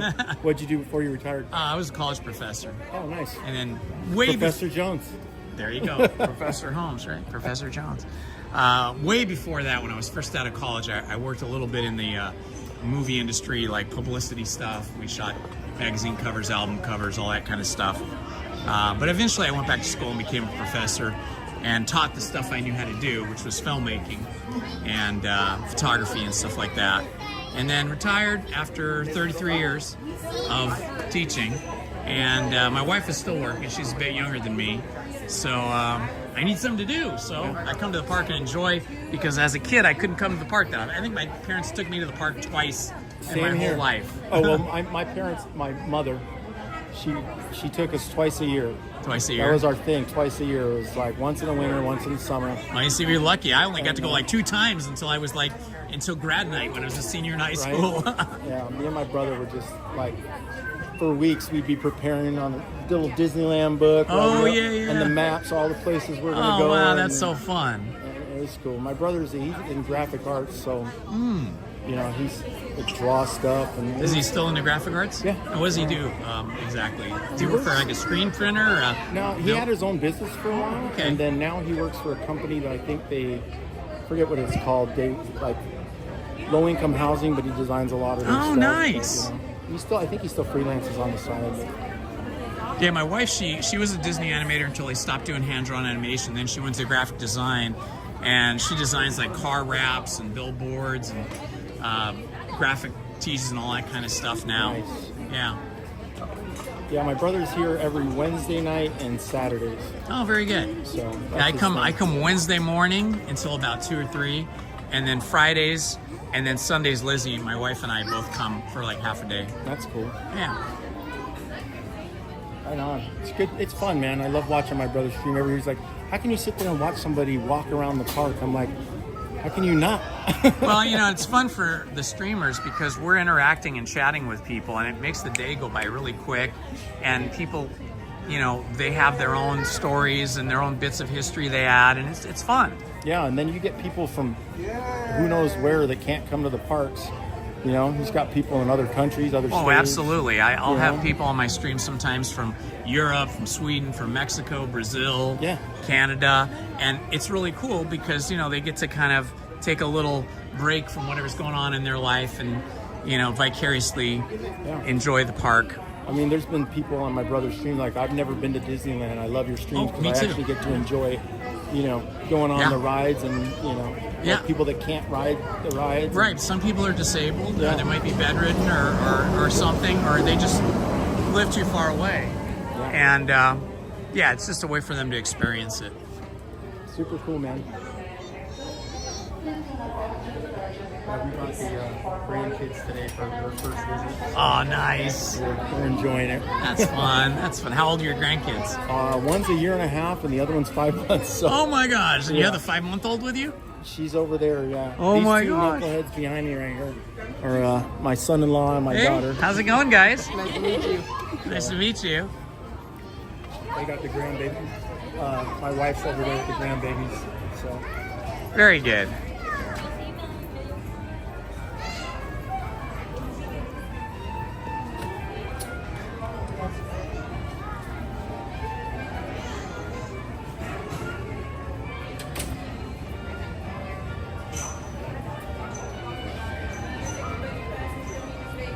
Wow, that's incredible, Krista. That would be a long drive. I don't think it would be financially sound to do that, though. You'd probably spend more money in fuel than you would earn from being at Disneyland as an employee. But maybe if you had an electric car, that might work. Especially a self-driving electric car, that would be the way to go.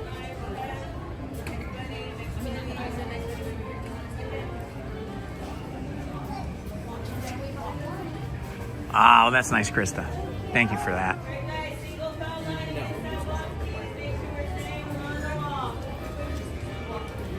Now we're getting up there pretty quick.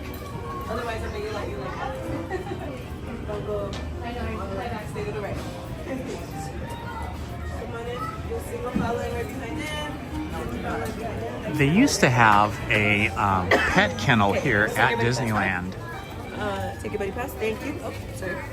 They used to have a pet kennel here at Disneyland where you could leave your dogs or cats. But I think all of that has been taken up now by the scooter rental. Inside, single file line against that wall. Make sure it's you and your buddy when we call you down. It's you and your buddy, or if you're a solo, single red. Okay? When you head inside, single file line against that wall. Otherwise, we're going to yell at you to get against that wall because we need to keep that pathway open. So make sure we keep our pathway open. Arms, legs, body parts inside the taxi cab at one time. One buddy at a time, okay? She had that spiel down. I don't even think she took a breath. Like me at work telling people where the bathroom is. Oh, yeah? It comes out the same everywhere. Where do you work at?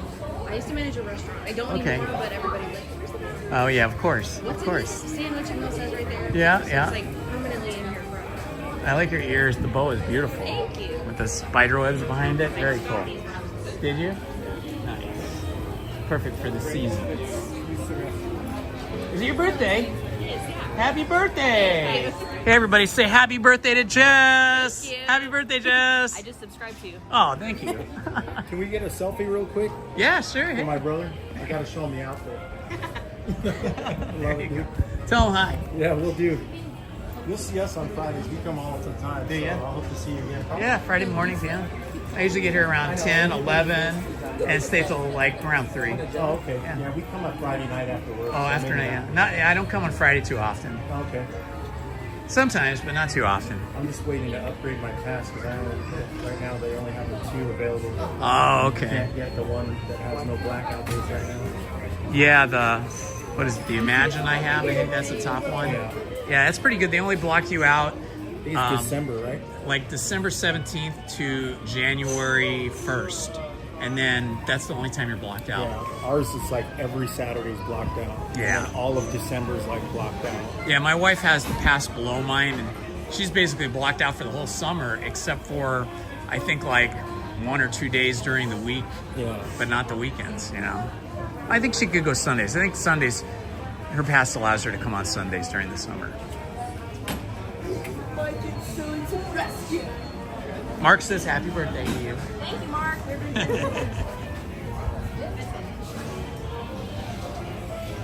Happy birthday. You're welcome. Hi, Huge Dragon. Welcome, my friend. We're about to go on Monsters, Inc.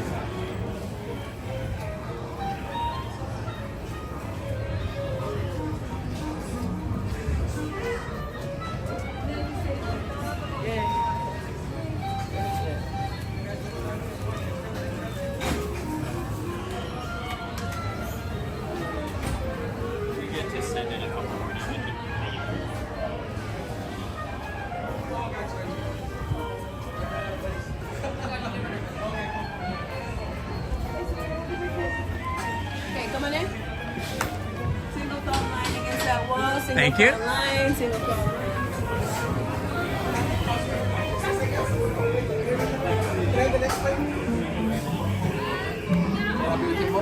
You guys are going to eventually come. All right, here we are. I love all the signage in here. Conserve, scream, take a walk. Dr. Fang's dentistry will be plaque. Sludge, odorant, smelly, harmful, abrasive, outhouse. Dr. Stink Bombs, shoe stink powder. This is some funny signage. It would have been fun to have the job of making up the slogans for these signs. My next one? Yes. You gonna take that last round? Thank you My so next much. one- Please watch your niece. Hello. Child is on the loose in Monstropolis. A human child. Tried to run from it, but it picked me up with its mind powers and shook me like a doll. It's true! I saw the whole thing! Happy birthday, Schmokesy Pooh. Oh, googly bear. I own. And it grabbed her with its giant forked tongue. Oh, Boo, we gotta get you home. Sweet monster in the sky, Come on.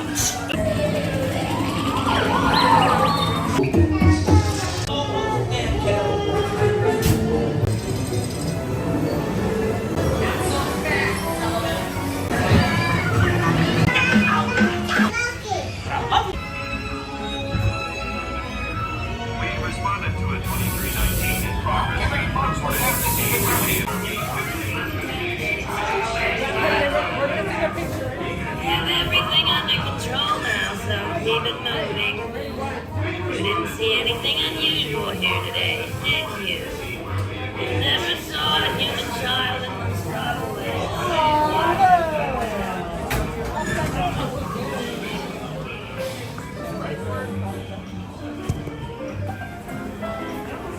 Bye now. Have a good afternoon. Ah, that was super fun. It's going to be such a bummer when they tear Monsters, Inc. down. I think they're going to probably leave it up until after the winter holidays, after Christmas. But then after that, I think it's going to be taken down probably early 2026 in January. And then all this land back here is going to be something else. Probably either Avatar land, or it's going to be more of Marvel Incorporated, Marvel Universe, Avengers Campus. Not sure.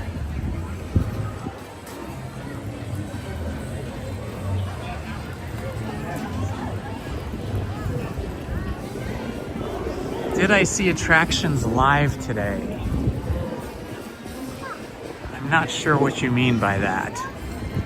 Attractions live. Is that a show?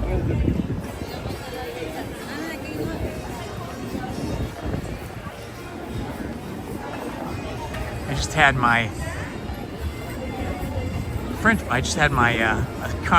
Asada fries over here. Let's see, what did we go on today? Oh, they've got Mickey's Trick or Treat over here. This is like for little kids, but every once in a while I'll go in there, like maybe once or twice a year, to see what's going on. It's fun.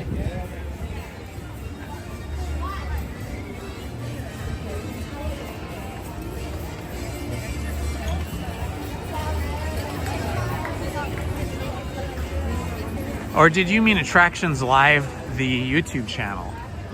If that's what you meant, I did not see the fellow who runs that channel now.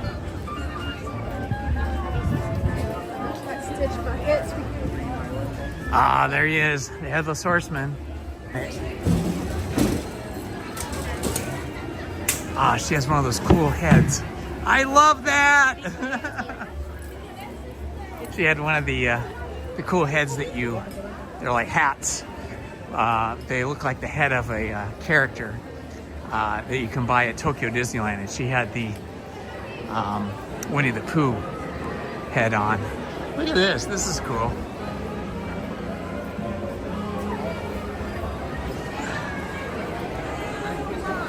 Ooh, it's getting busy.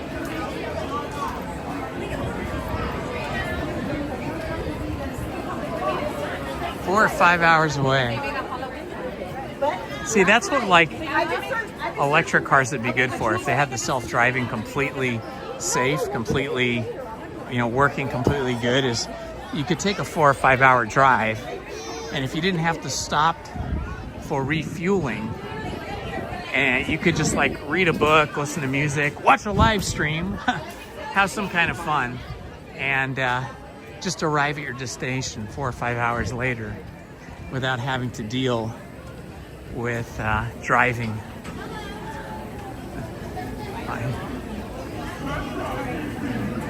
So we got our 70th anniversary here.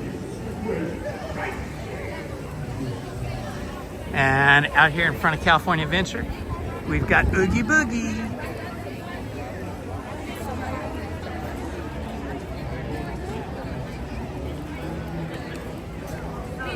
Okay, my friends, We've been live streaming for over 4 hours. It's 3:17 p.m. and I have to rush home to see the Indiana Fever game against the Las Vegas Aces. So Indiana Fever, that's the WNBA, the Women's National Basketball Association. Lizzie and I are Fever fans, so we want to see the Indiana Fever play the Las Vegas Aces. Right now it's 1-1. Tonight we'll see who gets to the second win. It's the best 3 games out of 5. We are rooting for the Indiana Fever. The game starts at 4:30, so I have to rush home and get there and start recording it and watching it. I think Lizzie won't be home till a half hour or 45 minutes later, so I got to make sure I hit that record button. But I want to thank you all for joining me today. It's been a pleasure having you with me in the chat, joining me, keeping me company. I hope you've enjoyed today. I loved being here with you. Until Sunday when Lizzie and I are back, this has been Indiana Holmes, and love to you all. Good night, everybody. Good afternoon, I should say. Bye-bye.